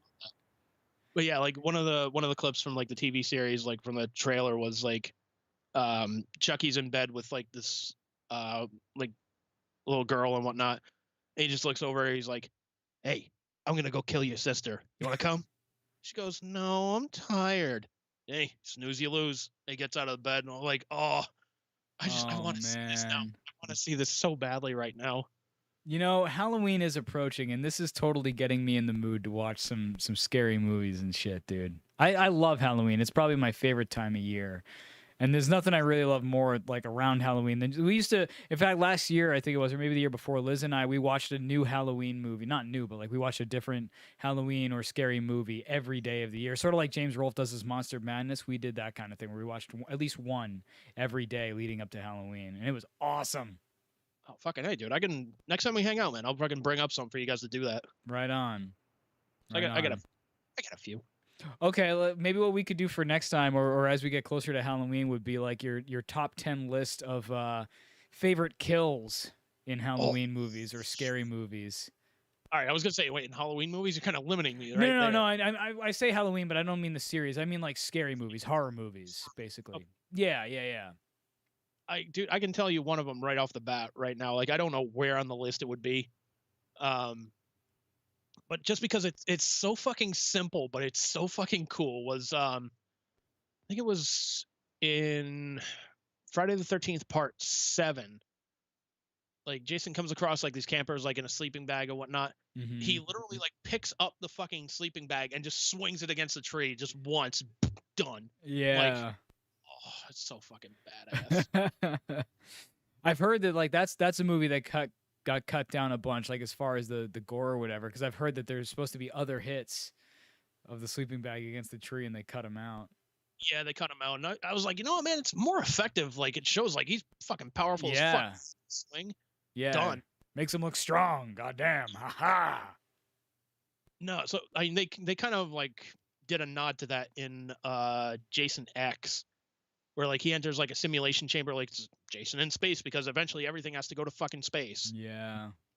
But he's in a simulation. There's like, you know, two girls like, hey, we're gonna get drunk and have premarital sex and whatnot. It's like real kind of like poking fun at the whole like series and whatnot. I was like, all right, that's fucking adorable. But he picks up a sleeping bag with one of them in it and just fucking bangs it against a tree like 6 times. And I'm like, I mean, nah. Yeah, but he's also supposed to be like souped up in space, so it makes him look weaker, if anything. Well, no, this was before. Oh, this is before he gets all souped up and everything. I never saw Jason X. You're fine. I was gonna say I can only imagine. Doesn't it have like Coolio in it or something? No, it doesn't have Coolio. No. Oh no, I think I'm thinking like Dracula 3000, which I think has Coolio in it. Was it Coolio or was it Snoop? I don't know. I feel like it was Coolio. It's one of those things gonna be like, no. There really was a fucking Sinbad movie named Shazam. Yeah, right. Yeah, Shazam. Mandela effect. Yeah. I'm pretty sure it was Coolio. It was Snoop. No. I gotta say, there's another. Speaking of guilty pleasures, like Dracula 2000 for me is kind of a guilty pleasure. I think it's a pretty well done Dracula flick, and the lore behind it in particular, I was like, okay, that's pretty clever. See, I haven't seen it though. You haven't seen it? Oh, you should check it out, man. Gerard Butler is not a bad Dracula. I'll be honest, man. Like, the things that have been getting my attention recently have been like Marvel movies, DC movies, and whatnot. Like, I know they're in production right now for Aquaman 2. They're in production for Shazam 2. They finished up production for Black Adam. There's Marvel video games that are coming out where I'm just like, just take here, just money, take it. Yeah. Take it. Like 2 of which I found out, like, if I want to play them, I have to get a fucking PS5, which I mean is almost impossible to get nowadays. I've heard, yeah, with the chip shortage and everything. Yeah, but like thankfully these games aren't coming out for like another like 2 years, so should be enough time for everything to get straightened out and whatnot. I gotta say, like, I fell off the wagon when it came to superhero movies a long time ago, and I'm not really caring about it. Like, there's been a few that I've picked up here and there that I'm just like, like I don't really see what all the fuss is about. And I don't know, like, I guess if you're like a super fan or whatever, that you're like, holy shit, this is amazing. But at the same time, like, you kind of have some of the movies you have to have seen other movies for it to make sense. And I'm just like, I don't have the time for that. I mean, that's true in that sense, but I mean, for me, in the sense of like, nobody's really like done this before, in the sense of like, hey, we have all of these characters, we're gonna do this like 10-year storyline. All these things are gonna be connected, and at the end, it's gonna be this big like schmoz fight with all of these heroes from all of these movies. I mean, dude, just imagine, like, back when we were kids, if we saw Superman and Batman in the same fucking thing, like, hell yeah. True. Like if they started with like the Christopher Reeve Superman movies and they built it up to like after like the 1989 Batman movies or something like that, and they fucking like they had like a superhero ensemble movie, like, we would have lost our shit. We probably would have lost our shit if Michael Keaton and Christopher Reeves were in the same movie, even if it wasn't superhero related. We'd be like, oh, Superman and Batman together. Oh yeah. Yeah. Fucking easily. Yeah. I mean, we can't do that now, but well, sure. But unless they were to do something creepy and like resurrect him digitally, which they have done with other people. Well, let's just like have like a Christopher Reeve like hologram or something like that. Yeah. Well, I mean, it's true they did do that in Bill and Ted with George Carlin, which All right. Fair point. Yeah, I mean, it's not totally impossible. In bad taste, sure, but impossible, no. And especially now with like that deep fake stuff, which can be pretty impressive, like, but at the same time is a little bit creepy. Yeah, it is a little bit. You know, we could put like Jim Carrey in the role for The Shining, and it works pretty convincingly, and you're just like, whoa, okay, that's, you know, give me And the here- best. For me, it's gotta make sense in that sense. Yeah. Like case in point, in one of the episodes of Smallville, Christopher Reeve is actually in like one of the episodes of Smallville. Like I want to say it was like season 3 or season 4 or something like that. But it's tastefully done in the sense of like, you know, he's not Superman, he's not Clark Kent or anything like that. It's Tom Welling. But he plays like a scientist that's been studying like this Kryptonian language that's been like coming to Earth for years and whatnot, and he helps Clark, you know, decipher these messages like, hey, this is what your destiny is, and like gives him like the tools like, hey, here's what I've translated so far, you know, this should help you figure some stuff out. And like at the end they do a whole plug for like the Christopher Reeve Foundation. I was like, you know what, man, bravo. Fucking love it. Yeah, that's pretty cool. I don't know, man. I just for some reason I lost touch with the whole superhero thing. I'm not like Martin Scorsese. I'm not like, it's just like amusement parks, you know. I'm not like that about it. It's like, hey, if you enjoy them, cool, but just not really my cup of tea anymore. Yeah, but he was also trying to build publicity for The Irishman at the time, so it's just like buying of his own bullshit. Yeah. To be fair though, like you and I, you, me, and Liz, we went to go see Spider-Man Homecoming. Yeah. I mean, some of them I really enjoyed. I did enjoy the Spider-Man flicks. I mean, I've always been a Spider-Man fan, so I'll kind of watch any Spider-Man flick except for like Spider-Man 3. What is it with threes, by the way? Spider-Man 3, Ninja Turtles 3, Halloween 3, Terminator 3. Terminator 3. What is it with the third flick? I don't know. Jaws 3. Wait, which one? Jaws 3. Jaws 3D. Jaws 2, Jaws 3, Jaws 4. There's something about the third one that things just start to really go downhill. Especially for like the Jaws thing. It's like, okay, we have this movie about a shark attack from this giant fucking shark. Cool. The shark is killed at the end. Spoilers, I know. Fuck you. It happens at the end of every monster movie. The monster dies at the end, period. No, that's not my point, dude. My point, dude, is where do you go from that? Yeah. It's like, hey, I got an idea for a sequel. Great. What is it? Another big shark comes along. But I thought he was supposed to be the only one. Yeah, but we need more movies. Wait, I got an idea. What if it's like a shark, but he's got like forks and knives glued on him? So a silverware shark? Do.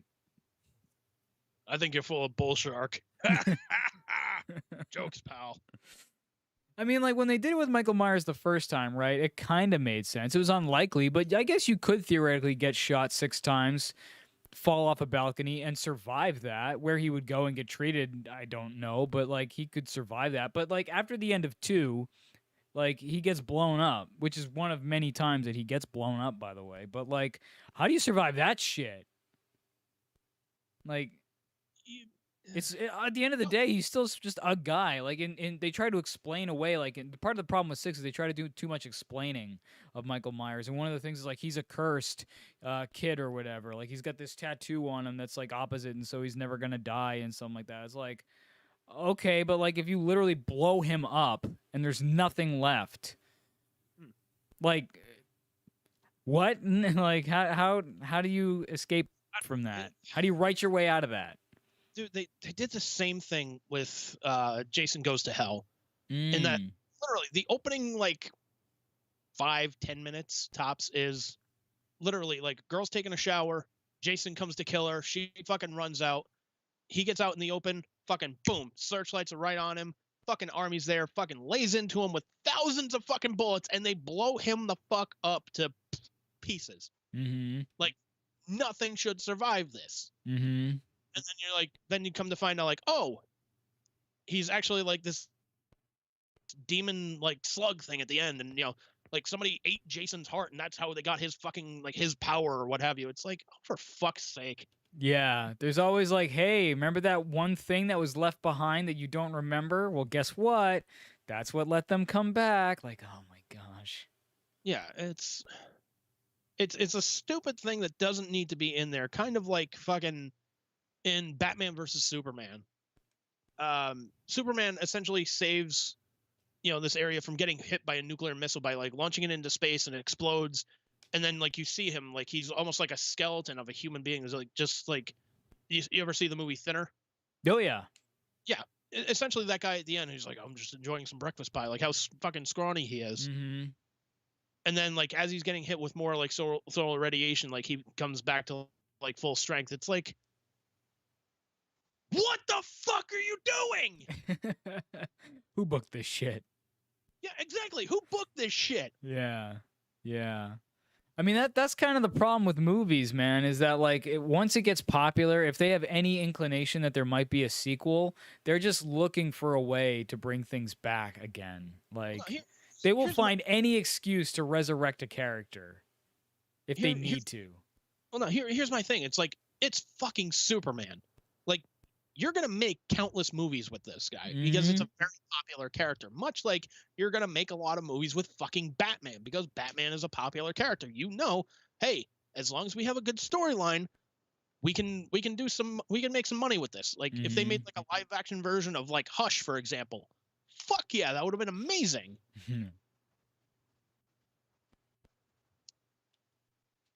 When you're trying to cram like 10 different fucking storylines into one fucking movie because you're like, well, we got to play catch up with Marvel. Like you're not learning the lesson of what Marvel did in the sense of like, look, they said, okay, we don't have access to Spider-Man. We don't have the X-Men. We don't have the Fantastic Four. Okay, who do we have?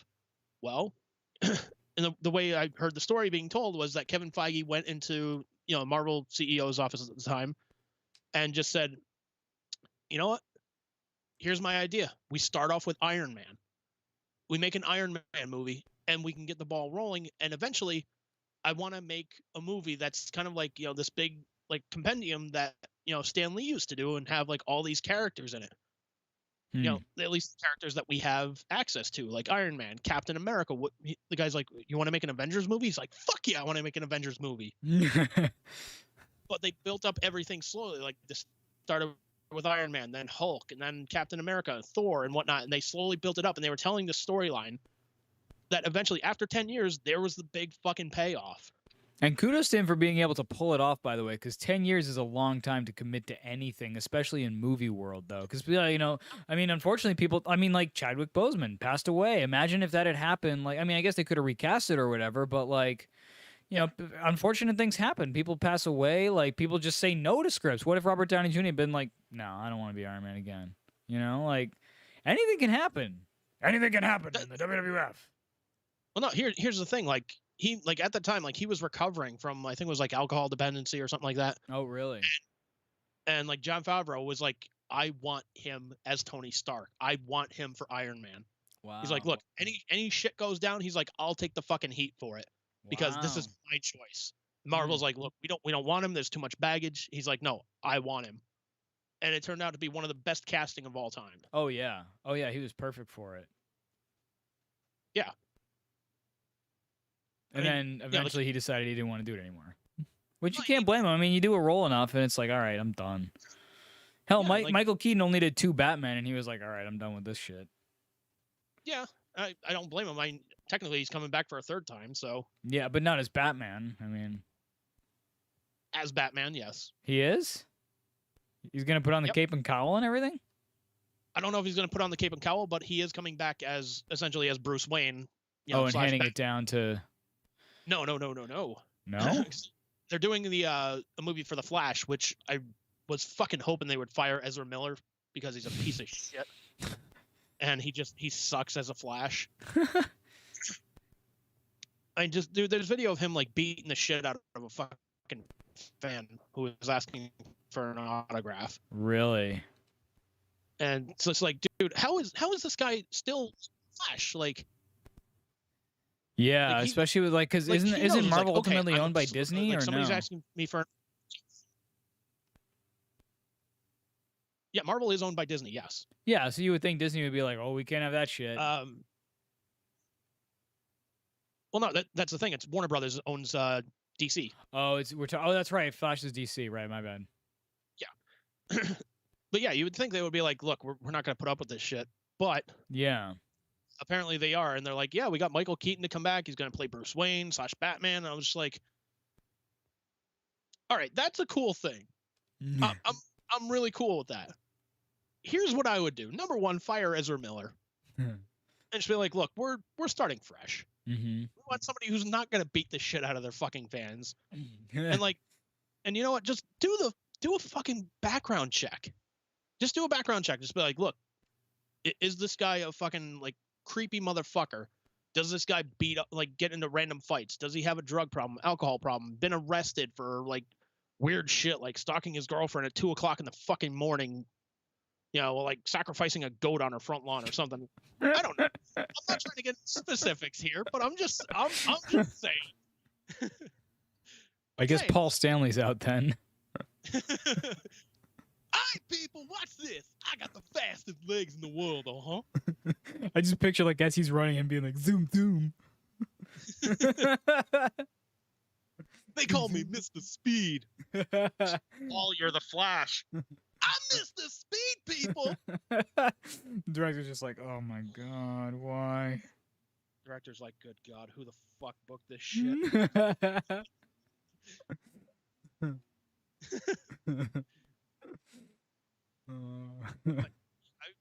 But no, here's what I would do too. I would sign Michael Keaton to a 3-movie deal. And this Flash movie would be the launching point to do a live-action Batman Beyond movie. Mm. And him as the elder Bruce Wayne, and just be like, okay, if you don't want to do it, guess what? Kevin Conroy, you're our Bruce Wayne. Get over here. Yeah. Like he was the fucking voice of Batman, like in that show and in Batman the Animated Series and Justice League. Yeah, and he could pull off being a Bruce Wayne for sure. He did. He did in live action? In live action, yeah. Oh, really? So yeah, so the what they call the Arrowverse on was it the CW network? I think that's what it's called now. But like, they have Supergirl. Yeah, they have Supergirl, the Flash. They had the Arrow. They had I forget like what other shows on there, but Legion of Tomorrow or something like that.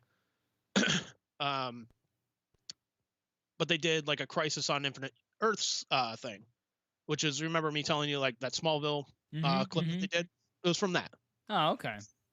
In one of the universes, they had Batwoman. That was another show they did. Batwoman.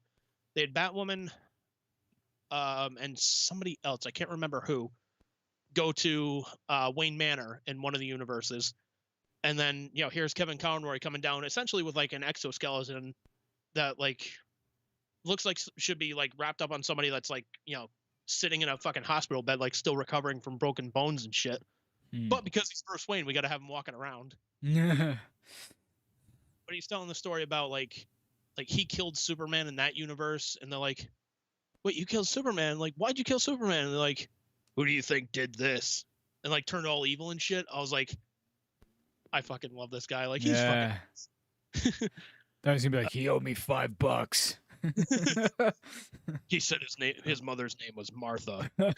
Can't have that. God damn it! He asked me how things were going at home. I told him there's no swearing in Wayne Manor. Now, see, if it was me, man, I would have booked John Goodman to fucking be Bruce Wayne. Oh, man. The whole world gone crazy! The only one around here gives a shit about being the fucking Batman! Oh, man. Yeah. But no, dude, I love Kevin Conroy. He's fucking I hope he does come back in like some Batman role. Yeah, it would be cool to see him and Keaton together. It would be, but you know, it's again, it's one of those things like, you know, okay, Keaton was like, you know, on like the live screen Batman for 2 movies. Kevin Conroy's been just the animated voice of him. It's like, you know, okay, how are we going to convince people that somebody looks like Kevin Conroy was, a live action Batman? Like, how can we make people see, like, okay, yeah, I can believe this guy is like an older Bruce Wayne and hung it up and whatnot. Yeah. It's a little tougher to pull off. Like Michael Keaton, like, yeah, you get him working out a little bit. Like, you're like, oh, all right, he's still got the on-screen credibility and whatnot. But like Kevin Conroy, as a voice actor, he's a little tougher to pull off. Although Keaton, I think, is kind of getting up in age, so him being Batman to me is still a little bit iffy. But I don't know. I guess we'll see how it goes.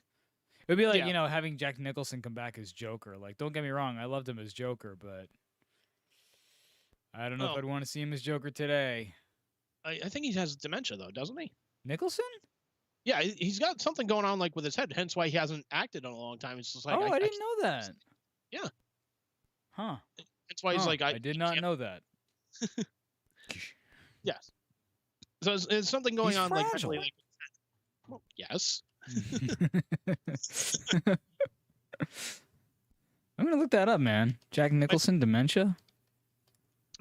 I'll tell you, one of the things I love about Jack Nicholson is just like watching a Lakers game and like there he is sitting courtside at all the home games and whatnot and just screaming at the officials. And it's like, man, just to be the person sitting next to him, I would fucking love that. Like, what the hell's going on here? That's a fucking travel. Yeah, actor Jack Nicholson might have Alzheimer's, and this might be the reason why not leave home. Well, that's great English. According to the American magazine, says the National Enquirer, the rumor is that he has the beginnings of Alzheimer's disease. Oh, yeah. So there we go. Yeah. Well, hot diggity dang. I did not know that. Yeah. That sucks. It does suck, but it's... But hey, people get older, man. This stuff happens. But it's like, we have this whole body of work of his that we can enjoy. So, you know what, man? Yeah. Let him do what he needs to live out the rest of his life in comfort. Yeah. But, I mean, not only that, but, like, if like, Jack Nicholson were to come back as, like, the Joker or whatnot, it would be kind of tough to pull off. It would be like asking, like, the original, like, Ninja Turtle voice cast to, like, like Rob Paulson, Barry Gordon, all those guys to like come back and, hey, can you guys like be the Ninja Turtles, like dress up in the suits and whatnot and still do? Yeah, like, true. Yeah, no. Yeah, really. Asking Corey Feldman to put on the turtle suit. Yeah. Not gonna happen. No. And he'll probably do the voice again, but yeah. Like if you paid him enough. But I would like to see Mark Hamill as a Joker, like in like live action Joker would be pretty sweet. I mean, the closest we came though was he was on the Flash TV show, the one that came out in like the early '90s, I think it was. But he played a villain known as the Prankster, which, if you look at him and hear the voice, you're just like, that's the fucking Joker. Yeah.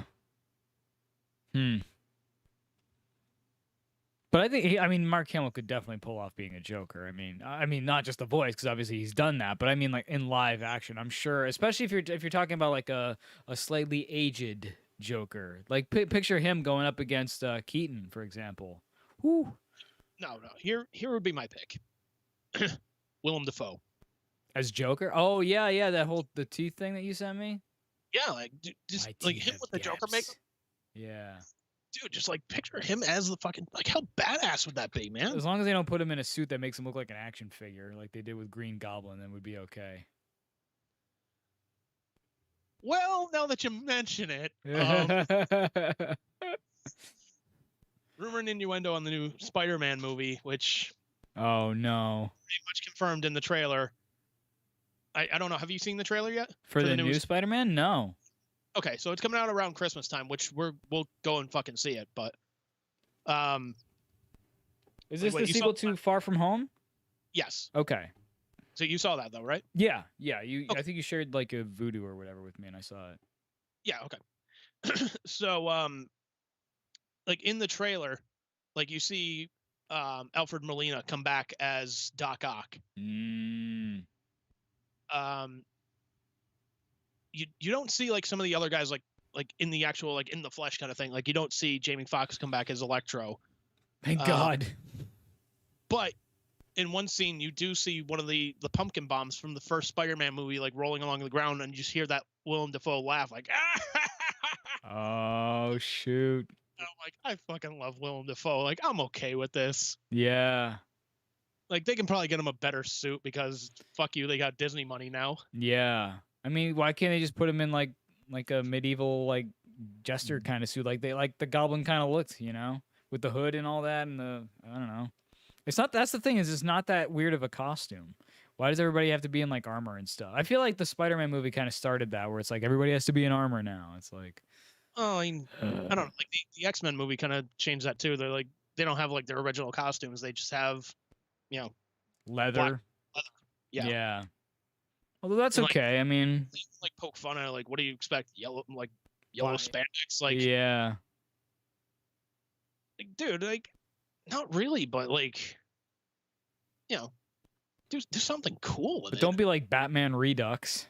Yeah, don't be like everything's got to be in black leather, black leather, pal. Yeah. Imagine if Superman was tooling around in black leather. He essentially did. What? The Zack Snyder Justice League thing. Like, oh, the Snyder man. cut. Really? He comes back in the black Superman costume. Yes. There's a black Superman costume? I didn't even know that. Wait, you didn't know about it from the comics? Yeah, I didn't know there was a black Superman costume. Yeah. Was Like, it a symbiote? No. Essentially, it's a black costume with like a silver S and whatnot. It looks pretty fucking badass, but it happens after the death of Superman movie, so he's able to absorb yellow sunlight a little better. But like when he first starts out, like he's starting to use like guns and everything. And it's like, yeah, it's a little weird, but it's like he's not 100% yet. Now that you say that, I think I do remember seeing a black Superman costume with a silver S on it. Yeah. Yeah. That was when they had the 4 Supermen, right? Like the Man of Steel. Yeah, they had Steel, Superboy, they had the Eradicator, and they had Cyborg Superman. Yes. Yeah. I remember those 4 comics too, and it was like, which one's gonna be the new Superman? And then the answer was none of them. Yeah, the answer was like, fuck you, none of them. Yeah. We're bringing this guy back because fuck you. That's what we do. To which we turned to DC and said, is everything okay at home? They said, no, seriously, fuck you. Yeah, exactly. Now go make some donuts. And we were like, okay. Okay. Oh, man. Yeah, but yeah, they released a trailer for the new like Spider-Man video game that's coming out. Like you and I played that for the one of the Let Us Play videos. Yeah. Oh wait, so like a sequel to that, you mean? Well, a sequel to the sequel that they did for it already. Okay. So it was first the Spider-Man game that you and I were playing. Mm-hmm. Then they made a Spider-Man game that followed up on that, based around the Miles Morales Spider-Man. Nice. And then in this next one, you're going to be able to play as like both of them. Oh, that's cool. But dude, it's so fucking bad. Like it's both Spider-Man like taking out fucking goons and whatnot, while Kraven the Hunter is doing a narration and whatnot. Like, can anybody give me this challenge or whatnot? Both the Spider-Man look down this alley, white eyes just light up, and you're just like, oh fuck yeah, they're doing it. It's fucking Venom. Oh, nice. We can, like, yes. Yeah. Like, oh, it's not coming out for 2 years. Like, fuck, I'm saving up. I'm saving up so I can buy the system and I can buy the fucking game. Fuck. Here's all that money. How much is a PS5? Like, let's assume you could find one. How much would it run you? Retail price? It depends. There's 2 versions of it. So there's one that has like the actual like disc drive on it, and then there's like a one where you just download the games. Mm-hmm. The one where you download the games, I believe, is like $400, like retail price. And then the one with the disc drive is $500. Dang. Which, I mean, I'm one of those assholes that still prefers fucking physical media. Yeah, me too. Like, don't get me wrong. Yeah, I have some games like digitally downloaded and whatnot, but it's one of those things where I get pissed off if like I try and go and play it. It's like, well, sorry, it's not on the marketplace anymore. You don't own this. Yeah, I hate that kind of thing. I mean, I don't really run into that so much because I don't really do a lot of gaming. But like for me, it comes down to like with music. I just like having the actual physical thing in my hands, especially because God forbid like something happens to my phone that I put the music on or my computer or whatever, and like now all of a sudden all those songs are gone. At least now I still have the CD or whatever it is, and I can, you know, rip it again and whatever. So it's not only that, but like for me, like I'm a fan of like the album artwork. Yeah, as well. yeah. And, looking through like the actual lyrics instead of like, okay, well now I got to Google this shit.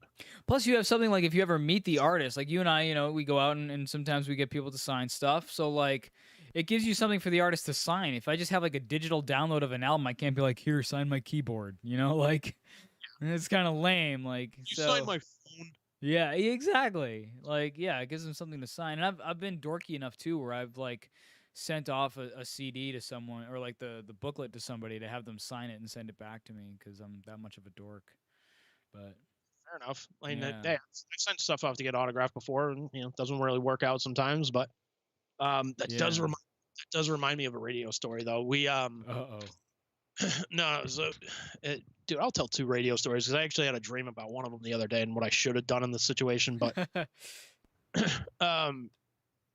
but no, so one of the prizes we were giving out one day was, I forget exactly what it was, but it was like a digital autograph from like David Ortiz or something like that. It's like somebody was promoting like, oh, we sell like digital autographs. So you get this whole plaque. It has like a video thing, and it has like a special message from like David Ortiz, like to Dave, aim for the fence or something like that. I was gonna say, what the hell is a digital autograph?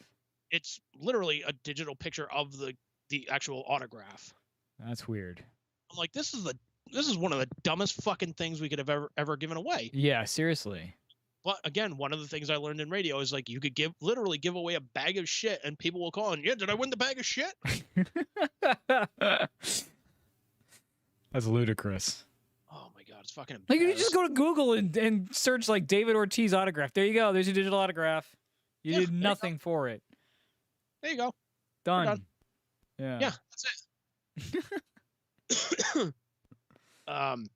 Yeah, I got to tell you about this fucking dream I had though. It's we'll close out on this too because I know we've been going for a bit here. Yeah, we have.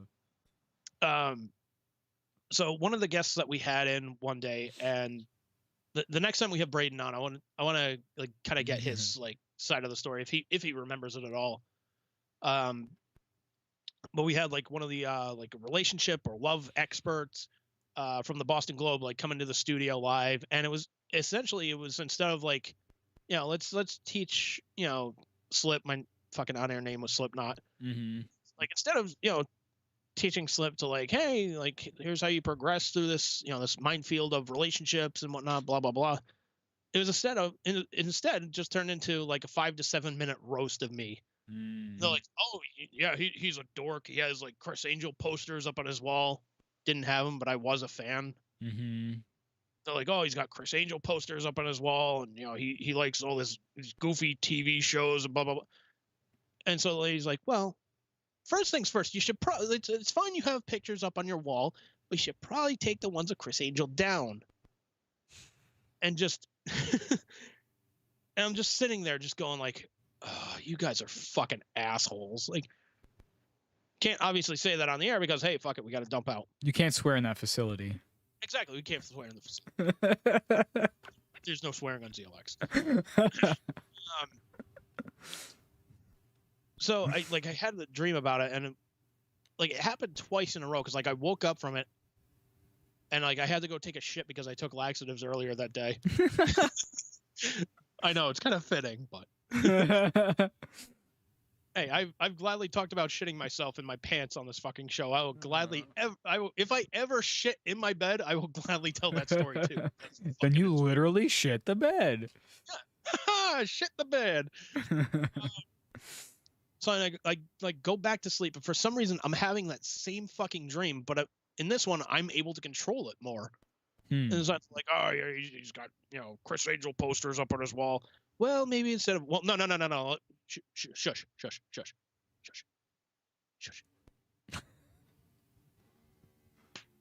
Maybe instead of telling people what to do in a relationship, how are things at home? Maybe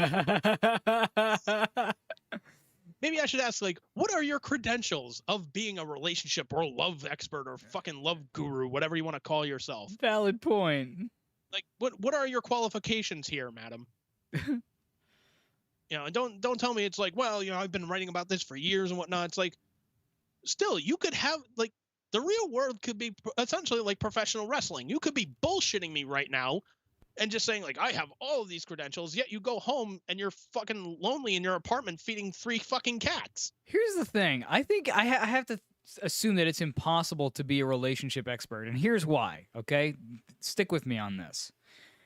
Either you're a person who has been with somebody for a really long time, in which case you haven't presumably been with all that many people, because if you, like in my case, right, like I've been with Liz for now almost 15 years, and I've had 2 other girlfriends besides her, one for like 3 years and one for like a year. So like all told, you know, I've only had like effectively 3 relationships in my life, right? So not a lot of relationships. So you could say that I'm an expert because I've been in this one relationship for a really long time, but I haven't been in that many, so I'm not an expert because I'm an expert in being in this one relationship, I guess you'd say. And even that, I wouldn't call myself an expert by any stretch of the imagination.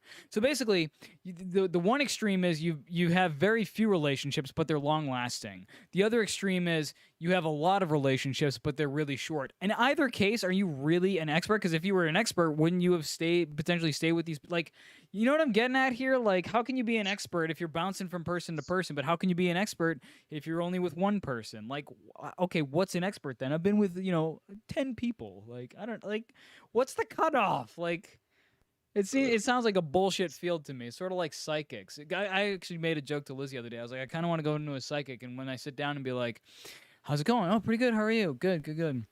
And the psychic's like, so why are you here today? I want to be like, isn't that your fucking job? Yeah. So or if you ask, how are you? Shouldn't you already know? Like, you should have already known this by the time I came in here. Right. Like, how did they get work? Like, shouldn't they just be like, all right, Joey, come on in? Like, No. And kind of bringing like Chris Angel back into this, like he got into a huge argument like live on a TV show. I don't think it was live, but one of these guys came on, like he was making predictions about like what was in like a box or something like that. He's like, I haven't seen this box. I haven't opened it to find out what's in it. Blah, blah, blah, blah, blah, blah, blah. Chris Angel like calls him out on his bullshit. He's like, this is so friggin' laughable. He's like, I have a check here for $1 million. If you can tell me what is written on this piece of paper in this envelope, this check will go to you. You get $1 million.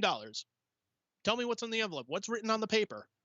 And the guy was like, you're a big phony, blah, blah, blah, blah. He's like, you can't do it, can you? And like he later revealed, like, he's like, I wrote 9/11 on there because if anybody could have predicted 9/11, you would have saved a lot of fucking lives here. Oh, I think I remember that. I think I remember him doing that, honestly. Yeah. Which I was like, you know what? Fucking kudos to him for doing that, man. Yeah. Although, to be fair, he does do some of the prediction stuff, too. And that's equal. I mean, the thing is, it's all a trick, right? I mean, yeah, it's all a trick. Which is why I like Penn and Teller's Act, because they're like, look, it's a trick. You know it's a trick. We know it's a trick. Yeah. There are some things we'll show you how we fucking do it. Like this whole like, hey, guess what? We have this trick where we burn the flag. Here's how we do it. Right. And there's some tricks where they're not going to teach you like how they fucking do it. Like the bullet catch. Well, no, not essentially like the bullet catch. Like that's already been shown like how it's done and whatnot. Oh, really? They showed how to do that? Well, no, they like was it the Masked Magician like shows how it's done and all that shit. But essentially like where Teller's cutting like the shadows of like a rose petal off and like the petals on the actual rose, like that's an awesome trick. It's an awesome trick. They're not going to show how they do that though. Right. That's actually like patented too. Yeah. So, like, nobody else can fucking do that. But yeah, and I was like, fucking kudos to him too, man. Yeah. Dude, I just remember like going like after leaving the studio for that fucking bit and whatnot, like one of the guys like came in, he's like, hey buddy, you all right? I'm like, I wanted to scream at them, just be like, I hope that was fucking worth it. You guys got the bit that you wanted out of that. Again, there's the fucking abuse again. It's like, fuck's sakes, like there's a difference between busting my balls and just abuse. Yeah. Like like you and I, like we bust each other's balls constantly, but we know there's no fucking malice in it. Right. Whereas them, like they're really like taking the piss out of you for liking Chris Angel, and it's like Listen, if you and I don't have to like the same things. You like all these superhero movies, and I don't necessarily care for them. But am I going to be like, oh, you're so dumb because you like superhero movies? No. There's tons of shit that I like that I'm sure you're like, you're an idiot for liking. But, that's what makes us different, That's what makes the world go round. But I'm not going to, like, take the piss out of you for it, No. And, I mean, it's like, yeah, guys, you don't even fucking pay me enough to do this shit for, like, all the work that I can do for you. Seriously. It literally started off as like me interning for 8 months for fucking free. And then that got put into a job where it's like, hey, we're going to put you on per diem. You're going to just answer the phones. Answering the phones led to, hey, we need somebody to keep an extra eye on the interns. Hey, we need somebody to edit these podcasts. Hey, we need somebody to update the website on this shit. Hey, we need somebody to, edit together some of the clips to go up on the website for later. Hey, we need somebody to do this, do this. We need somebody to book guests. We need somebody to write questions for the census survey. We need this, we need this. I started doing all of that shit. Man. And I never got a raise in 5 years. That's insane.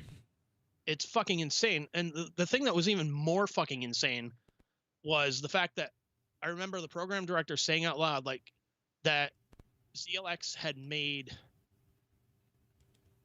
It was between like $20 to $25 million or something like that for CBS radio.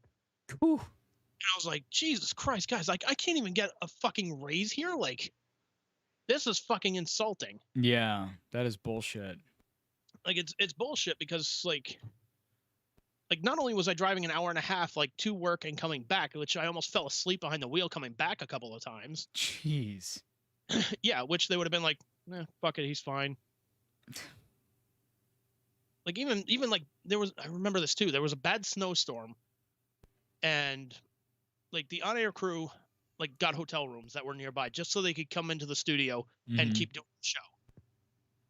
And I was like, hey, that's great, but what am I supposed to do? Well, you're still coming in, right? From frickin' Rhode Island. Yeah, from frickin' Rhode Island, an hour and a half away. It's like, you motherfuckers. Yeah, that's bullshit. That is bullshit. Because I mean, that's you having to go above and beyond your Call of Duty, and that's really, honestly, that's kind of what's rubbing my tits wrong about my situation. Is like, I'm hired to teach, right? My job is to sit in the classroom and teach the instrument that I'm supposed to be teaching the student. And what's rubbing me wrong nowadays is like, it's getting very salesy, right? So I kind of have to be a salesman in a way. So it's like they come in and so the office is supposed to handle all of the admin stuff, like with the scheduling and all that kind of stuff. Like if the student needs to reschedule, I'm supposed to be like, whoa, out of my realm, right? Just go talk to the office and they'll work it out with you. And it's like, okay, cool. But what's seemingly not in the realm of the office is like books. Okay, so let me ask you a question, and then I'll finish my point here. Let's say you, sir, you want to take guitar lessons, okay? And you want to take guitar lessons with me. And let's just say that I'm, like we're not friends, so I'm going to charge you. And I'm going to be like, all right, man, you're going to pay me X amount of dollars per hour every lesson, and that's what the lesson is going to be. Yeah. So I'm like, all right, this is the price, all right? It's going to be X amount per hour, blah, blah, blah. And we make an arrangement. You're like, all right, cool, no problem, all right? You show up to your first lesson, all right? And the first thing I tell you is like, hey, man, so how's it going? Good to meet you. My name is Bruce. I'm going to be your guitar teacher. Here's these 4 books that you have to purchase that up until now we've made no mention of. And by the way, it's going to cost you like another $50 to $60 for these books. How would you feel? I'd be a little pissed off. Like, yeah, exactly. So when my students show up, most of them show up with no books, and we are supposed to recommend like 3 or 4 books for them to take home to work out of, and each of them costs like if you total up all the costs, it ends up being like $50 or $60 depending on the books. So they just show up, and we have to like drop this, and I'm dropping this a lot of the times on kids, being like, you have to take these books home, and then I have to tell their parents, hey, these are the books and this is what it's going to cost, and go deal with the office now, and they're going to charge you for the books.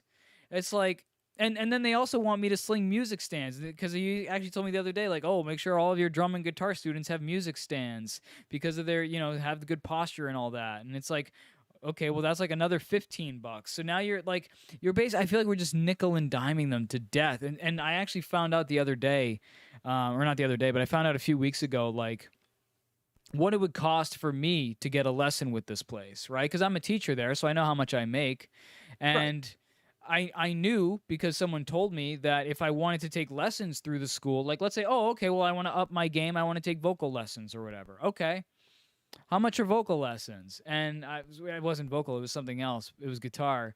And I asked him, like, okay, well, how much is it? And he goes, with the discount, I could probably do 80. And I was like, 80? Dude, I don't pay that much to my current instructor. You don't pay me that much. And he's like, and a lot of teachers don't understand, like there's a lot of overhead and we do a lot of like advertising and stuff. And I'm like, and I'm thinking, yeah, but dude, like you're popping people for like $50 a pop when they come in to buy books and music stands, and like I just like that's kind of what's been rubbing my tits the wrong way. Is it's like, where's the money going? What the hell are you doing? And like communication is just really shitty. Like I'll get a notice that day, like, hey, you have a student today at 3:30. I get off work at 2:00 from my job where I work from home. And thank God I work from home because I could just basically get ready and boot out the door. But if I didn't, like I got to be in Derry, which is like a half an hour or 45 minutes, depending on which location I'm teaching at. And like and now all of a sudden I got to be there in an hour and a half after I'm off work. And I find out that day. And it's like, you guys can't do this shit. It's just there's things like that have been going on that I'm like, listen, I love the teaching, but some of this like bullshit behind the scenes is a little bit much for me. Yeah. And especially if I'm going to be pulling like 50 and 60-hour work weeks, I don't want to put up with it, honestly. I'm tempted to just go back to my full-time gig and just do teaching on the side and be like, you know what? That was fun for like a minute, but like just that kind of shit rubs me really wrong. I don't want to be a salesperson. If I did, I'd be in sales. If I wanted my students to come in and be like, hey, now you got to buy all this other shit, you know, like that's not how I roll at all. No, like I know your attitude towards it, man, because like we've known each other for like almost 20 years. Yeah. And it's scary to think about. Again, no malice and ball busting. But like, you know, you were trying to teach me guitar for a little bit, and I had to stop because old personal bullshit kept getting in the way and whatnot. I couldn't really like sit down for like a half hour to fucking do it. Mm-hmm. But you were more concerned, like, okay, you know, we'll start off with the basics, and like, if you were gonna tell me, like, you know, you weren't gonna tell me like, oh, you need these books or blah blah blah. Like, hey, if you want to up your game a little bit, like, get some extra practice in, here's a couple of books I would recommend. Do you have to buy them? No, but if you want to do this, here's a book that I would recommend. Mm-hmm. Here's the thing: you don't need a book. You just don't. The students that I teach privately, we don't use a book. You don't need it. You just don't fucking need it. For music, you need basically two things, all right? You need two things to learn an instrument. You need the instrument, and you need your ears. As long as you have those things, you're good. Seriously. You also need the time to do it. Well, okay, fine. You need two tangible things. Your ears and the instrument. But seriously, like, I caught a little bit of shit the other day because not shit, but like, I got a little bit of a talking to, I would say. Not a talking to even, but I don't know. But it got pointed out to me, like, because I made mention of the fact that I like to tailor my stuff to my students, which means that, you know, I ask my student, hey, what kind of music do you like? What do you want to learn? And I had one of them turn to me and be like, oh, I like Beauty and the Beast. I'm like, all right, cool, fair enough. So I go home. My neighbors must have thought I was insane listening to Beauty and the Beast over and over and over again because, you know. But I transcribed it, and I mentioned this to the director. I was like, so I transcribed Beauty and the Beast for my student, and I have other students that I'm going to do that kind of shit for, where I'll transcribe. Transcribing, for people who don't know, means you listen to the song, and you sit down with, like, tab or whatever, and you write it out, and you know, you're like, okay, you play this note, this note, this note, whatever. Then I can go to the student and be like, this is how you play it, and I can teach them how to play literally anything, because if I can hear it, I can transcribe it if you give me enough time. So... yeah. This student was like, I want to learn Beauty and the Beast. I was like, right on. So I went home, transcribed Beauty and the Beast. I think it might have taken me like 10, 20 minutes at the absolute most to transcribe the bit that I did. And I told the director about it, and he was like, oh, don't do that. Don't do that. I was like, why? He was like, well, because if you need that, you can just talk to this guy. They'll buy the book for you, and then we'll charge the student. And not only do they get that one song, they get all of the songs, and they have it forever. And you don't take that time out of your lesson to transcribe it. And I'm like, whoa, time out. First of all, They only want this one song. You want me to turn around? It would be like if you, Andy, wanted to learn the theme from Jaws, and I'm like, oh, yep, go buy the frickin' Jaws the soundtrack book. And you're like, I just want to learn the theme from Jaws. Like, I don't want to learn how to play frickin', the boat theme and crap like that. I just want to learn how to play ba-bum. Okay, why am I going to tell you to spend $15 on a book to learn that one frickin' song when I could just be like, okay, hang on. Here you go. And the other thing, too, is I didn't transcribe it during the lesson. He assumed I did. I transcribed it at home in my own personal time. All right? Yeah. So, like, back off, bro. Like, I was just like, because, again, it comes off so salesy. Like, oh, we could have sold him a book. Like, yeah, you could have. Or I could just hand him a piece of paper and be like, it's already done. Like, yeah. Why are we nickel and diming people? And what I do with my own personal time is my own freaking business. If I want to transcribe for my students, then I'm going to transcribe for my students. Yeah. Like that to me shows that you're a damn good teacher too. Just the fact that you're willing to take that extra time. And not only that, you care about your students where you're like, okay, what do you want to learn? Well, I like country music. And you're not instantly going like, well, that's tough shit. We're going to teach you how to play Metallica. Yeah. I mean, don't get me, I did have a student that wanted to learn country, so I did spend time learning that chicken fried. So we talked about that. Yeah. Right? I had to learn chicken fried. And I was like, oh, God, I wanted to put a gun in my mouth, but I did it. Yeah. Do I want to learn country? No, not really. But if that's what my student wants to learn, like, for me, it all comes down to, like, I think back when I learned the instrument and what kept me wanting to keep playing. Well, I love Nirvana. So what did I learn? I learned every Nirvana tune in the world, basically. I could pretty much play any Nirvana tune that there is, including like B-sides and rarities and shit, because that's what I was interested in.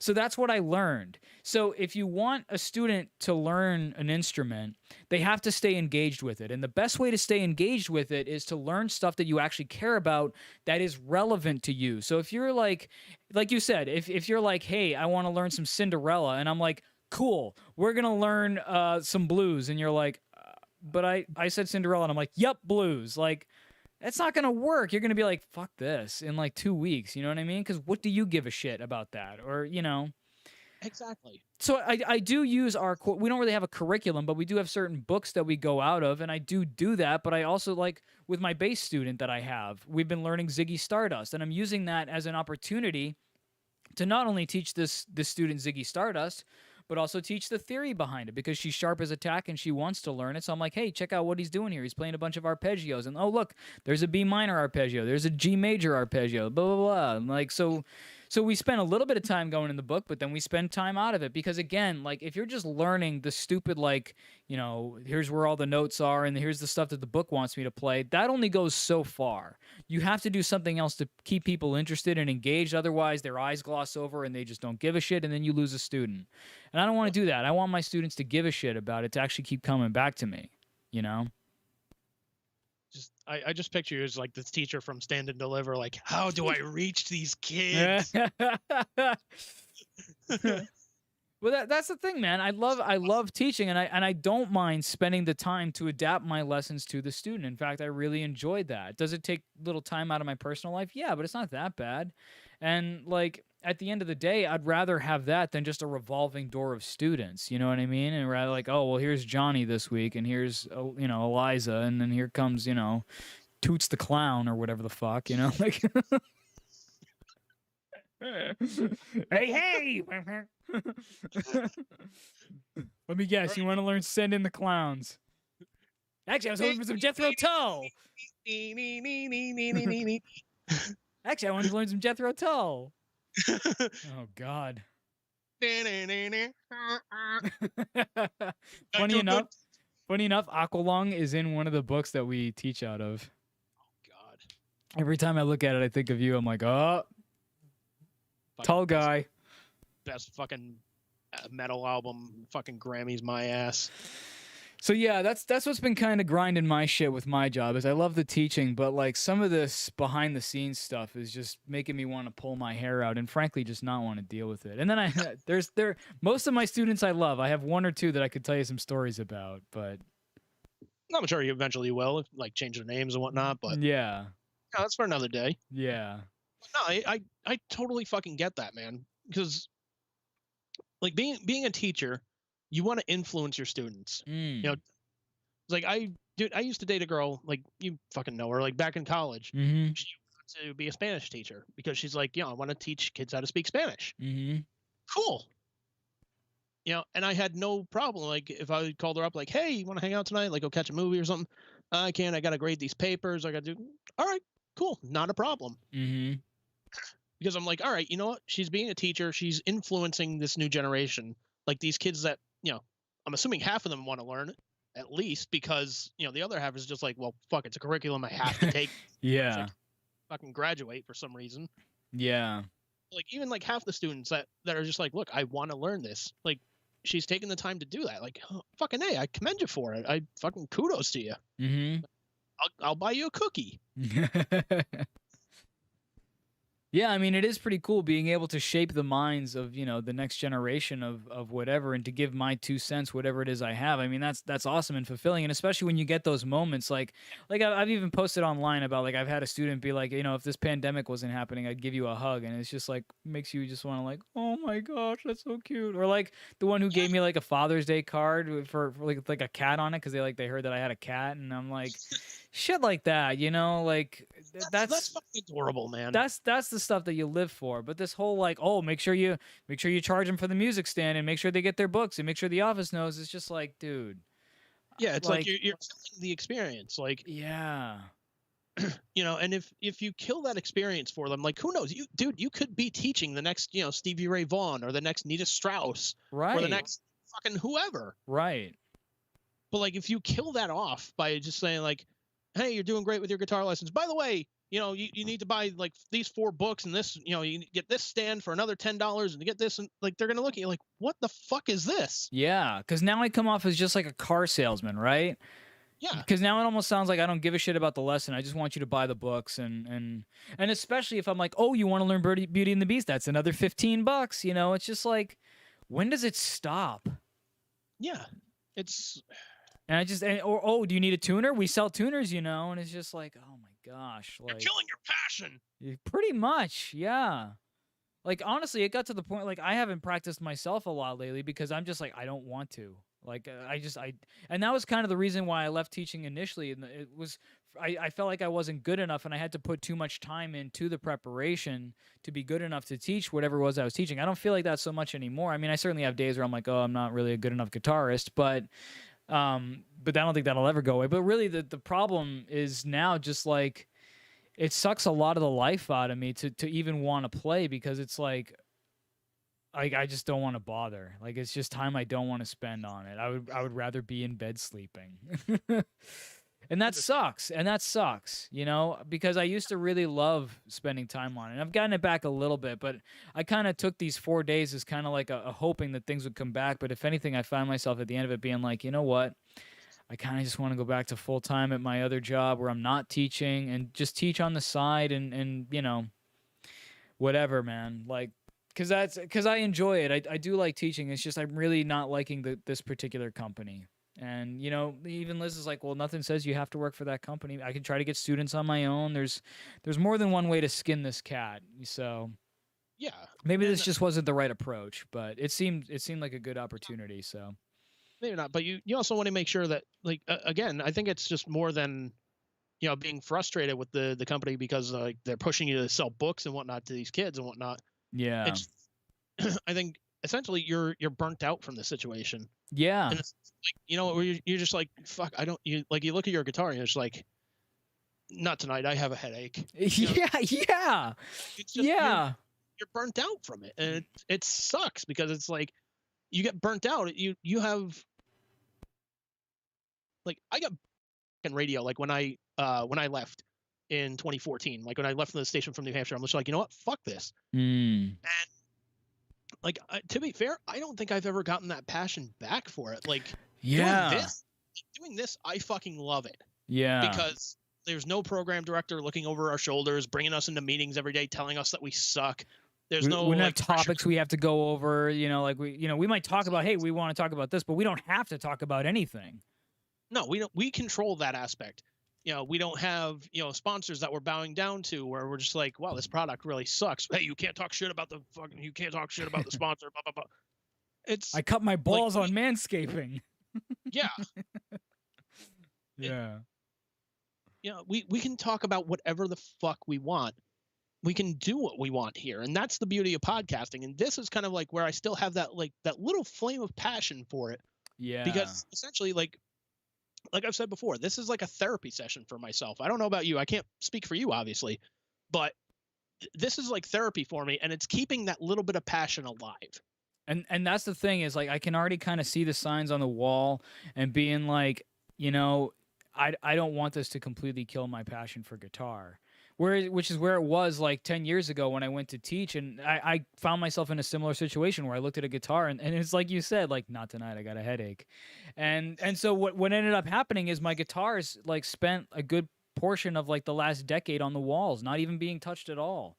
And I don't want it to get to that point. Like, I don't want to stagnate. I want to get better. I want to enjoy my playing. I want to write new shit. And so if it's getting to the point where it's like this job is getting in the way of that passion, then maybe it's time to hang it up with this job. I mean, I'm not going to give up teaching altogether. I still have other students I would still have, but maybe I just get rid of it as like my full-time gig for now until I can do it sort of on my own terms. You know what's kind of been bubbling in the back of my mind is it would be really cool to open up my own school. That would be, man. Because then I could do my own thing, and I would love that. And I could hire, like, the other thing is too, like, I have other friends or connects that I know could teach other instruments, and so yeah, I mean, if I opened up like somewhere, and I wouldn't do the whole like, I would do sort of like what you're saying about, like, you know, if you want a book, we can sell you books, but do you need books?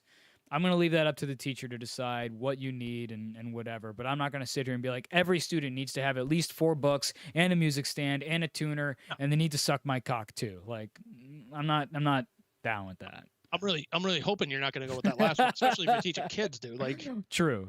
There's burnt out, and then there's fucked up. Which, if it, like, you know, we're going to end this podcast and it's be like, open up, Bruce. We know you're there. Yeah.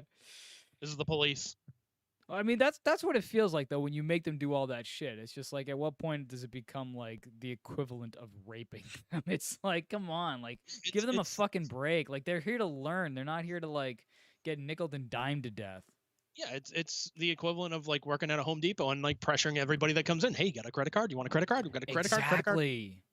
Yeah. Dude, I swear, like, yeah, you're going through my mind a lot as I'm going through this shit, because I'm like, I can see where you get the burnout from ZLX. I could see where you get the shit with the credit cards or whatever, and it's just like it's sort of like those two things in one.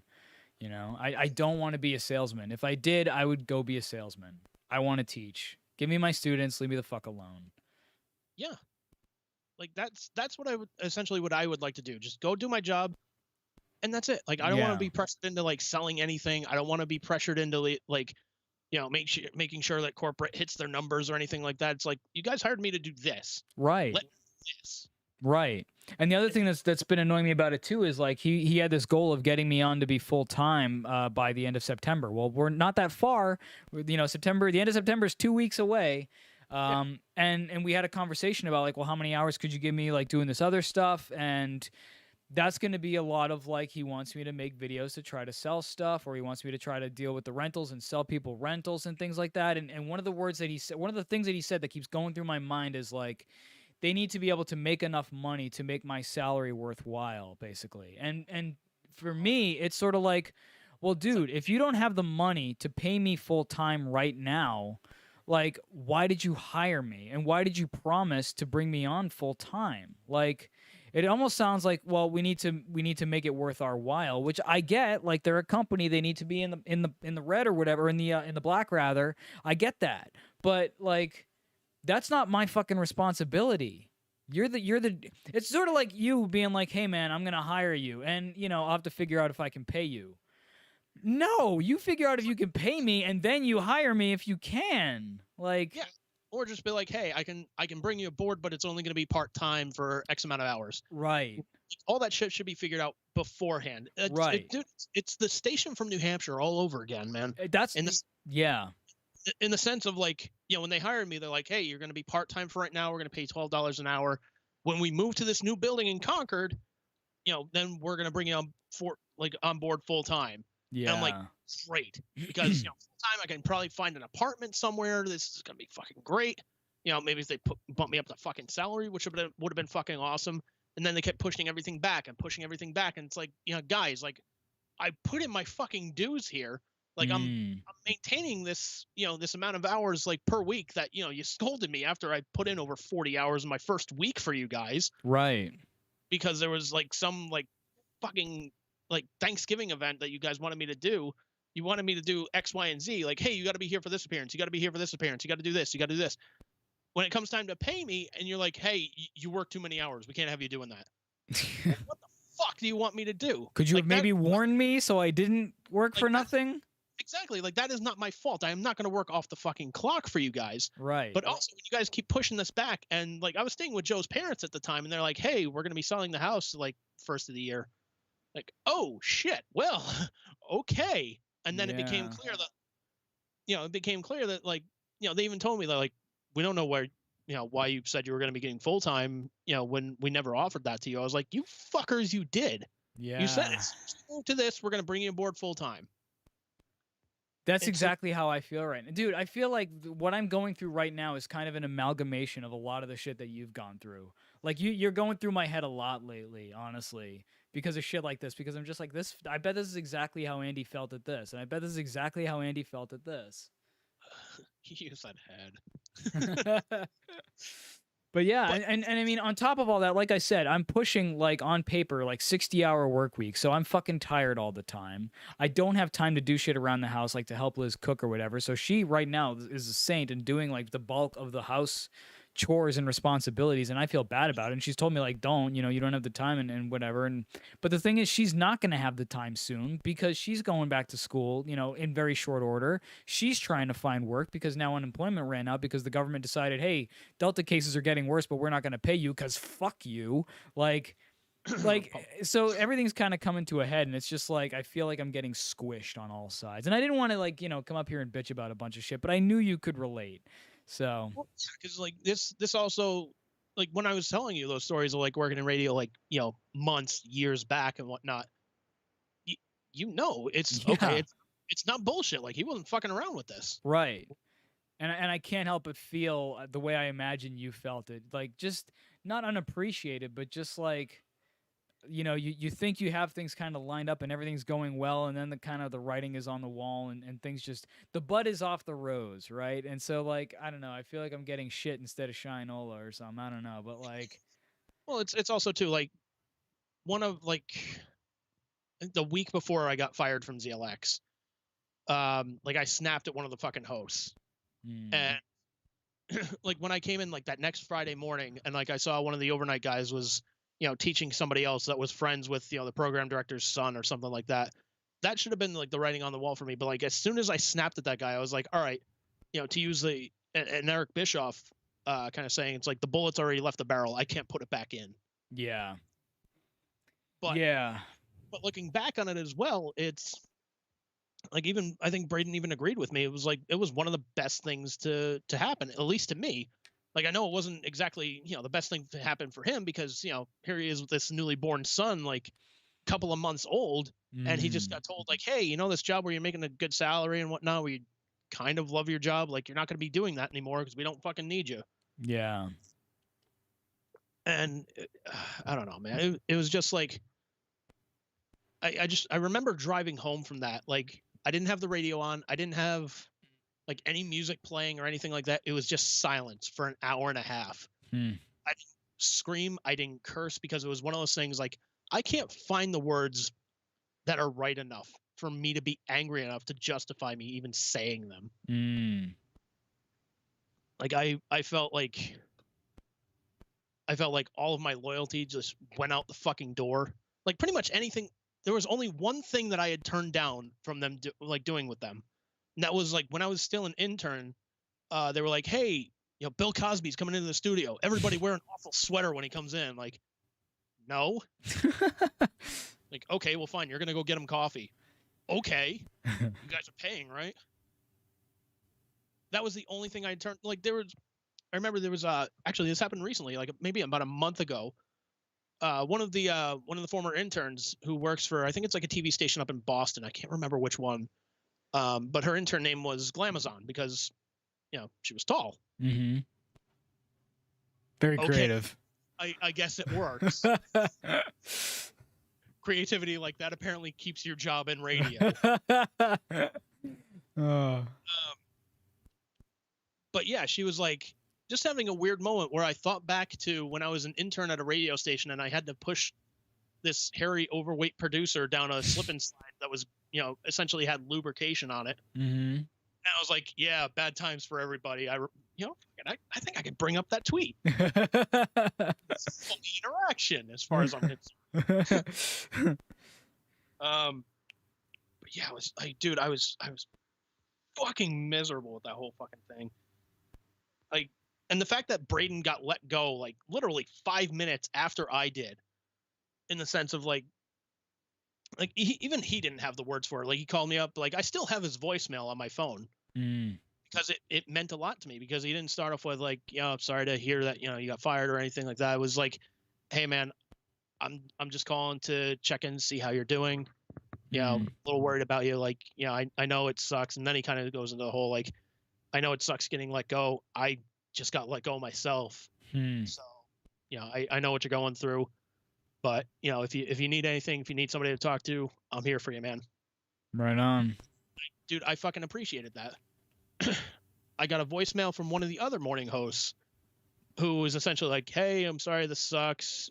You know, I didn't think it was going to go down like this. And it's like, well, okay, dude, you've been in radio for over 20 years. You've been fired before. You know how this shit goes. And you knew about it and you didn't say anything. Like, was I going to call in sick on my last day when you guys were supposed to fucking fire me? Like, what good does that do? Seriously. That doesn't do me good.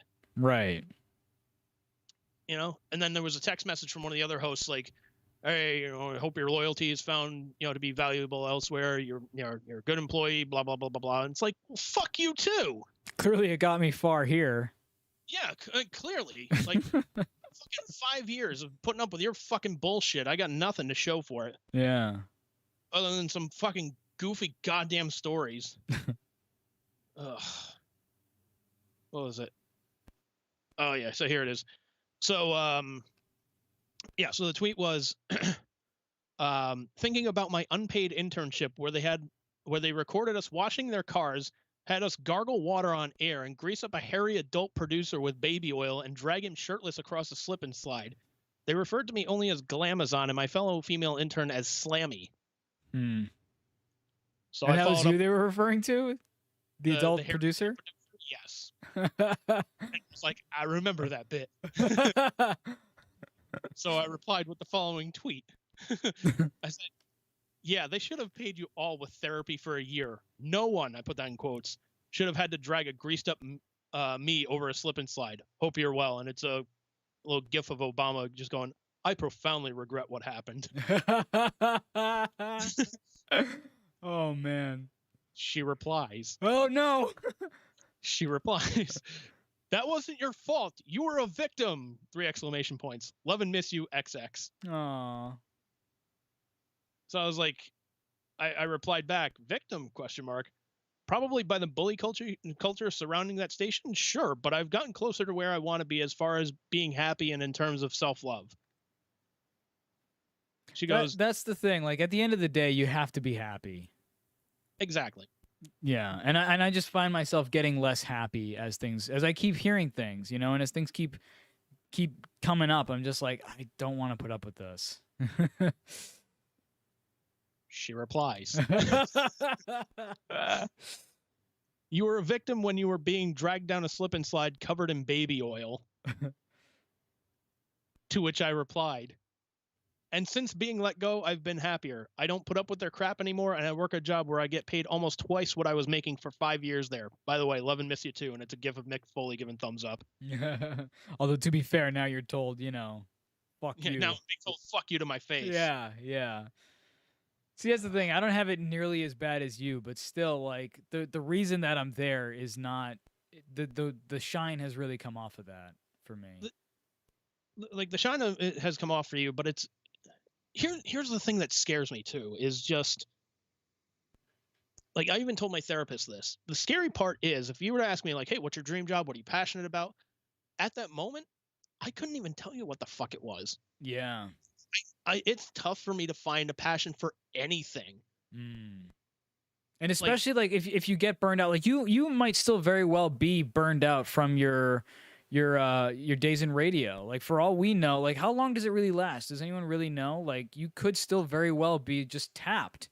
And if that's the case, like, if you're that tapped, it's not unreasonable to be like, I just don't care about anything. And I've kind of felt like that the past couple of days, where it's like, I don't care about doing anything. You know, I didn't want to do any of my daily things. Like, I didn't want to take care of myself. I didn't want to do my prayer. I didn't want to meditate. I didn't want to work on guitar. I didn't want to do shit around the house. I didn't want to podcast. I didn't want to do fucking anything. Like, literally, I did not want to do anything. And I'm like, that is not good. That is like depression 101.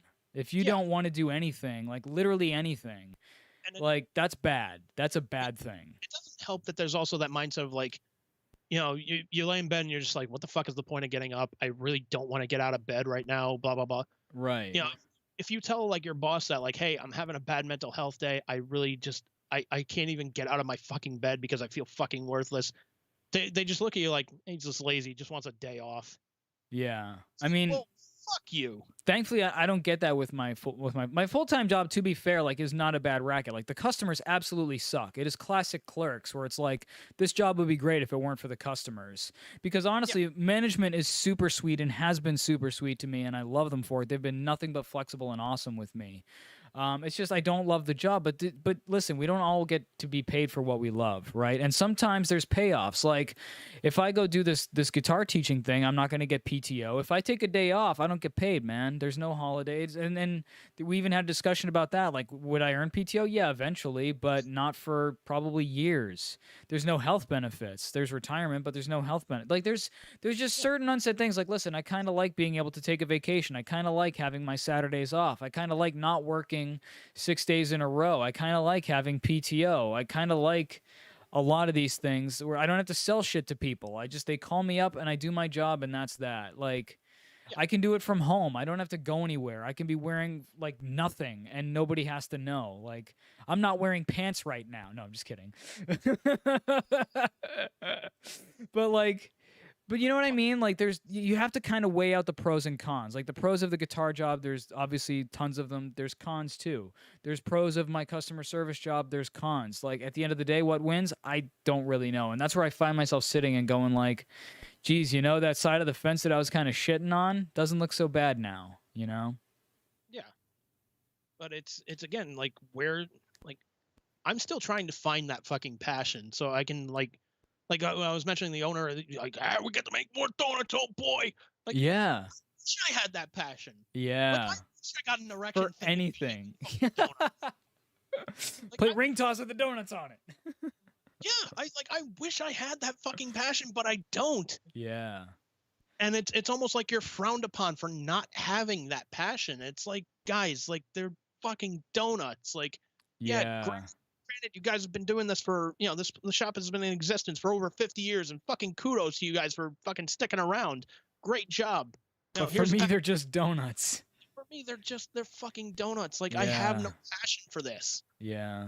Unfortunately, a lot of jobs are like that. They're like, you have to live and breathe and love this job. And you're like, no, I don't. Yeah. It's, dude, like with AAA, for example, too, it was like, what I used to like helping people. Like, the fact that I would like do something good for somebody, like, made me feel good.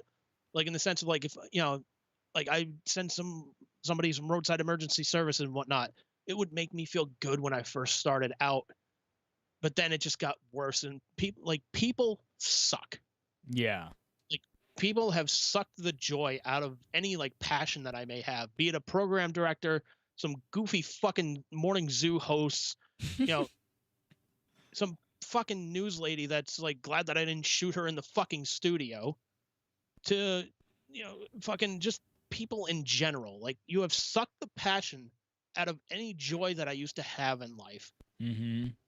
And the simple fact that I don't have that passion anymore leaves me incredibly fucking depressed, leaves me pretty much fucking guideless throughout the rest of life until I can find what that fucking passion is again. Mm-hmm. And I hope you guys are fucking proud of that. And here's the thing too, going kind of back to what I said, is like, let's assume you find that passion. It, like, you could end up in the situation where I'm in, where I'm obviously passionate about music, but what if you find out, like, hey, I don't because if your passion turns into work, there you run the possibility, you run the risk of then it becomes the job instead of it being the thing you love. Like it becomes a job, right? So like for me, that's kind of where things are heading a little bit. And it's like if it comes to that point, maybe you don't want to get paid for whatever your passion is. Maybe you want to leave your work life separate and have whatever it is your passion. Like you love video games, right? Are you going to get paid to play video games? I don't know. Maybe, maybe not. Who the fuck knows?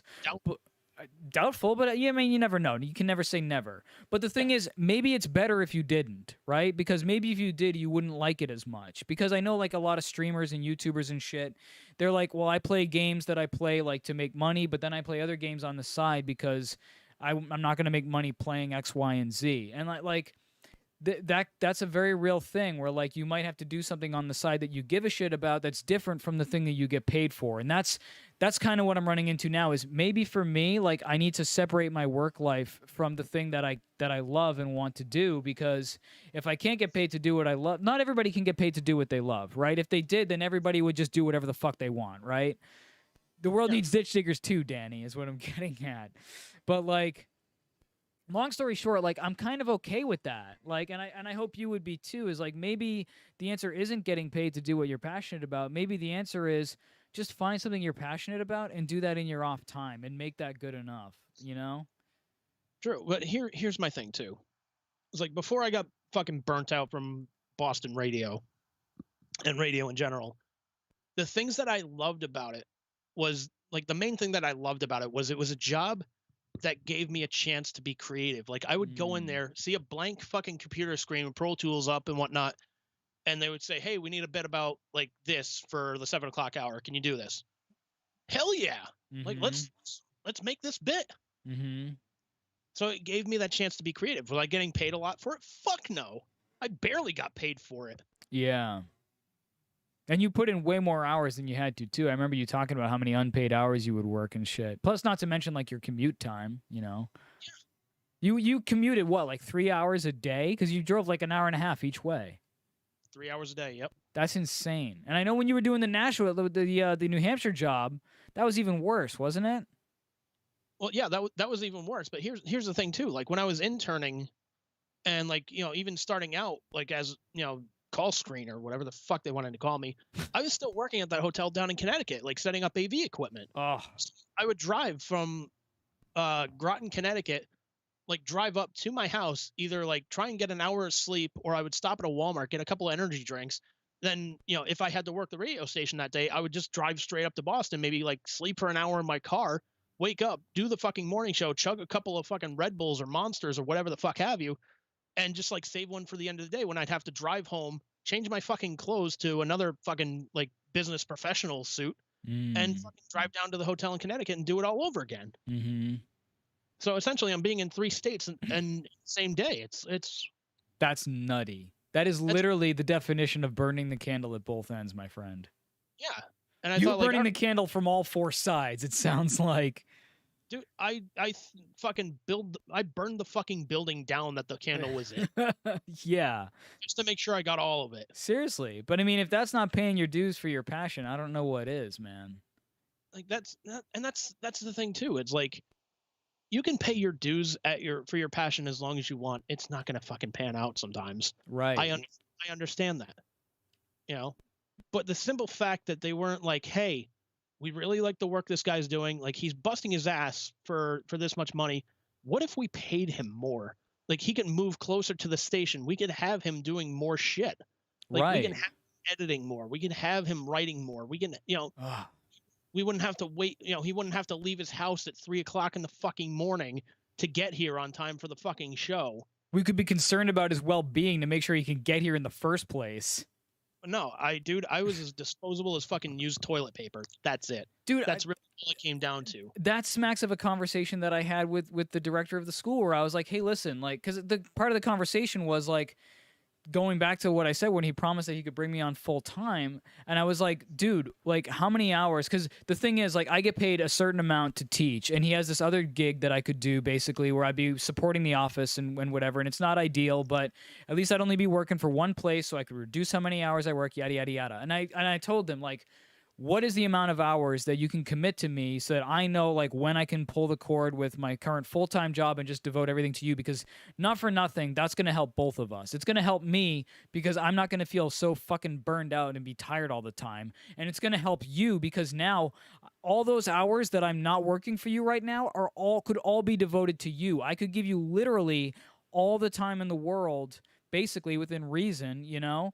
And if you get a new student, you can be like, bam, here you go. Here's your new student. Here's your new student. Here's your new student. It helps both of us. And it was still like, well, you know, we'd have you doing this rental thing, and we have to make sure that it's you know, it's making sense, you know, dollar-wise for us. And it would probably have you be doing this little Mozart thing, and I don't really want to do some of that other shit that he wants me to do. And it's like I said, if you can't commit or you couldn't commit to taking me on full time, why did you commit to taking me on full time when I interviewed for you? Why couldn't you just be like, well, I can promise you part time, and maybe we can move to full time? But no, that wasn't the conversation. The conversation was, we will get you full time. We are committed to that, and he's even reiterated that a few times. And yet here we are in the middle of September, and I'm still pulling like these 50 and 60-hour work weeks, and I'm just tapped, man.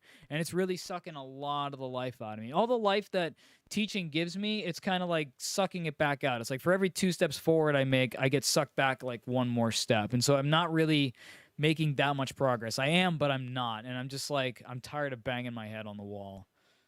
Yeah, and it's like, dude, it's like, to go back to fucking Boston radio for a second, it's one of the days I remember was like the you remember the concert that they had at the TD Garden, like the whole like Boston bombing charity concert?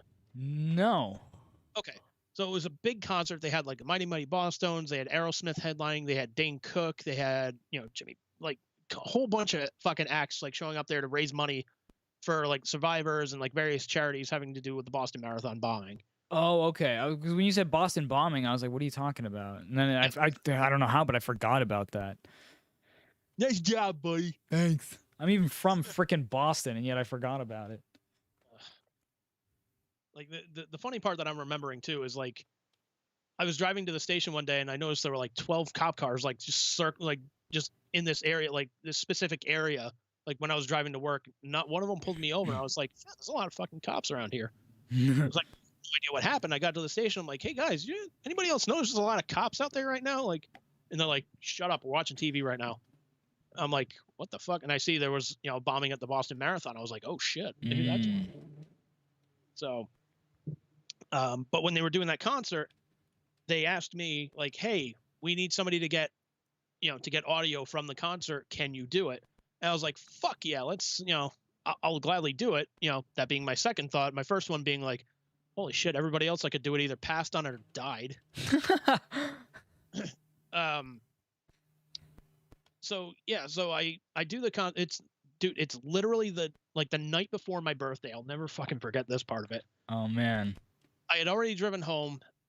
I didn't fucking take a nap because I was all amped up. I was like, fuck yeah, they're giving me another opportunity to do this shit up. Fuck yeah, this is where I'm gonna blow it out of the fucking water for them. This is where I'm gonna show my fucking worth. So between getting text messages from like the morning show of like, hey, get that clip, get this clip. Oh, hey, that was a great thing. Hey, get this song and, you know, just cut it up for us and get this and get this. They were also saying, hey, just get all these full parts and put them on separate like little like scan like disk drives and just, you know, put them in the mailboxes for the producers for the other stations in the morning. I'm like, oh great, so I'm doing more work for the other stations in the fucking building. Like, this is fucking perfect. Fuck yeah. Again, like I have no problem, like, you know, stepping up the fucking work if I think it's gonna pay off. Yeah. So, you know, the morning show comes in, they're like, you know, they're playing the audio, everything is great. Not one thank you from the fucking program director. Not one thank you from like the producers of the other stations. Like even just an email like, hey man, great job getting the audio. Thank you so much for doing that. Man. The only person that really like thanked me was Braden. Wow. It's like at the end of the show, they had a segment where they're like, you know, make corrections for the morning show. Like, hey, you said this and it's actually this and blah, blah, blah, blah, blah. Mm-hmm. I did one too. And it was fun to do it because it's like, great, here's my moment to take the fucking piss out of you assholes. But he's like, look, yeah, we get it. You guys fuck up all the time here. But I want to acknowledge, you know, Andrew, because he's been up for over 24 hours now and got us all the audio from that concert last night. And, you know, he absolutely deserves a fucking standing ovation right now. Dang. And I was like, fuck yeah, dude. He was the only one that was like, he came in that morning. He's like, dude, did you even sleep last night? No. He's like, dude, if you want to fucking knock off early, like, go home now. Like, I don't blame you for it. I was like, dude, I got my second win. Let's just roll. Man. It's like, again, I want to prove my fucking worth here. Yeah. It just shows how thankless it can be, though. Yeah. Like, literally thankless. Like, you literally just got done saying how you didn't get a single thank you except from Braden. Yeah. I don't know, man. Yeah, man. I think both of us are sick of being a member of the job squad. Dude, that's essentially what we were. Like, even Brandon and I would joke about it. Like, we were like, at the time, we were joking around about how we were like Dolph Ziggler and Zack Ryder and whatnot. Because it's like, okay, great, we're burying the fuck out of you. We're gonna bury the fuck out of you guys. It's like, great. What purpose does that serve? Pretty much, man. Yeah.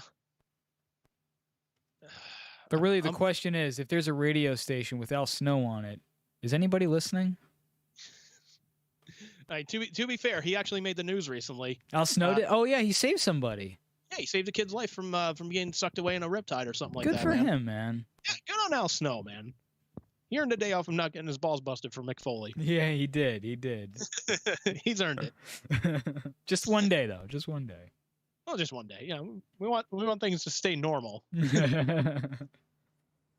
Oh man. Well, I didn't mean to drag things out as much as they were, but no, fuck, dude. Like we haven't we literally talked about this. We haven't podcasted for over a month. Yeah. And now here we're making up for it. Making up for lost time, son. Exactly. We're making up for it. We're doing almost 3 hours here live on YouTube. Woo! Anyways, the little Jeff Jarrett strut, which you can't see. Shut up, slap nuts. Anyways, Andy, is everything okay at home? Fuck you. No, seriously, fuck you. Fucking done with this.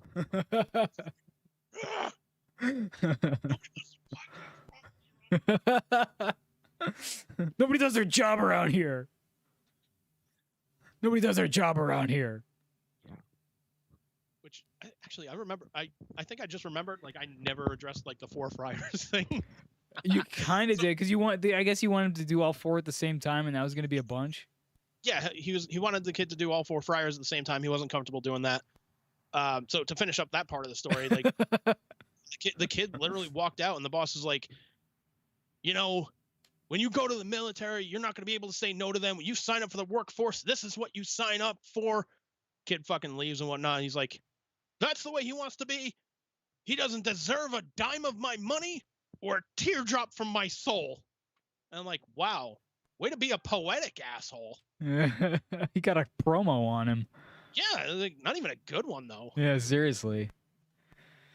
Ugh. Man. But man, I think that's going to do it for us this week. Bruce, you got anything to plug after fucking almost 3 hours? My asshole, maybe? No, no, nothing, man. Nothing at all.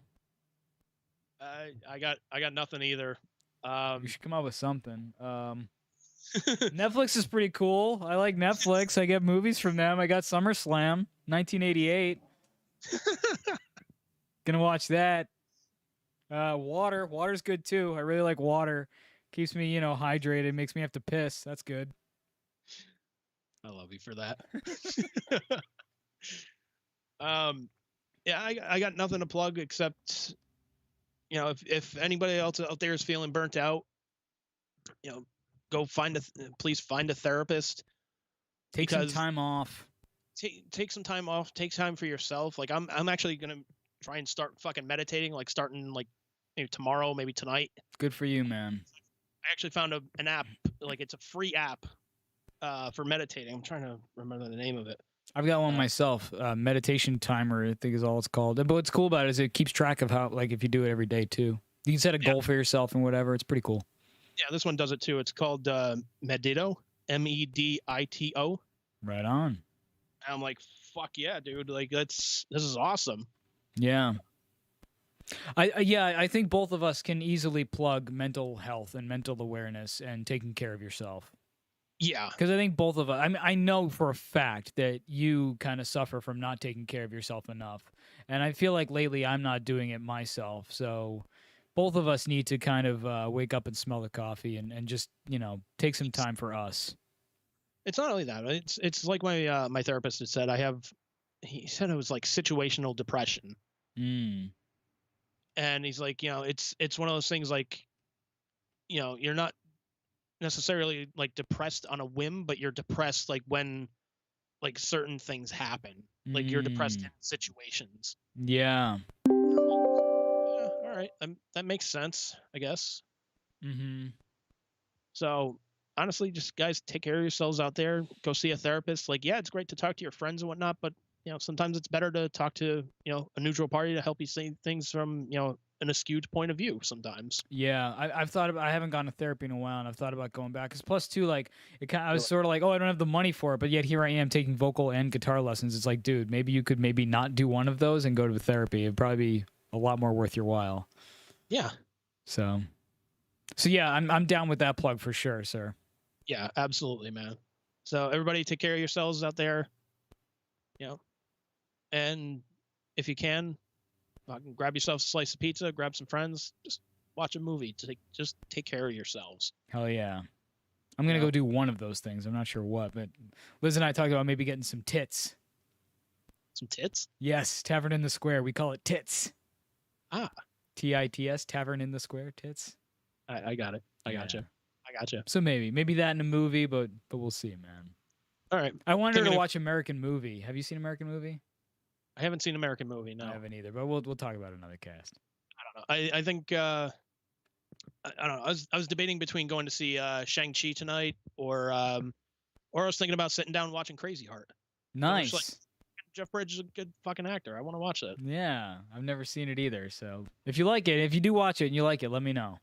Hey, I mean, dude won an Oscar for it. So. That's true. How could it be? How could you go wrong? And literally, the dude won an Oscar for it. Yeah. Yeah. Well, that's just like my Oscar, man. Congratulations, you won an Oscar. Like, well, that's like your opinion, man. No, it literally isn't. Like, we are giving this to you because you put on the best performance this year for a movie. Oh, fuck it. Careful, man. There's a beverage here. Careful, man. There's an Oscar here. Oh, man. Oh, man. All right. That's going to do it for us this week. Take care of yourselves, everybody. We love you. Get better.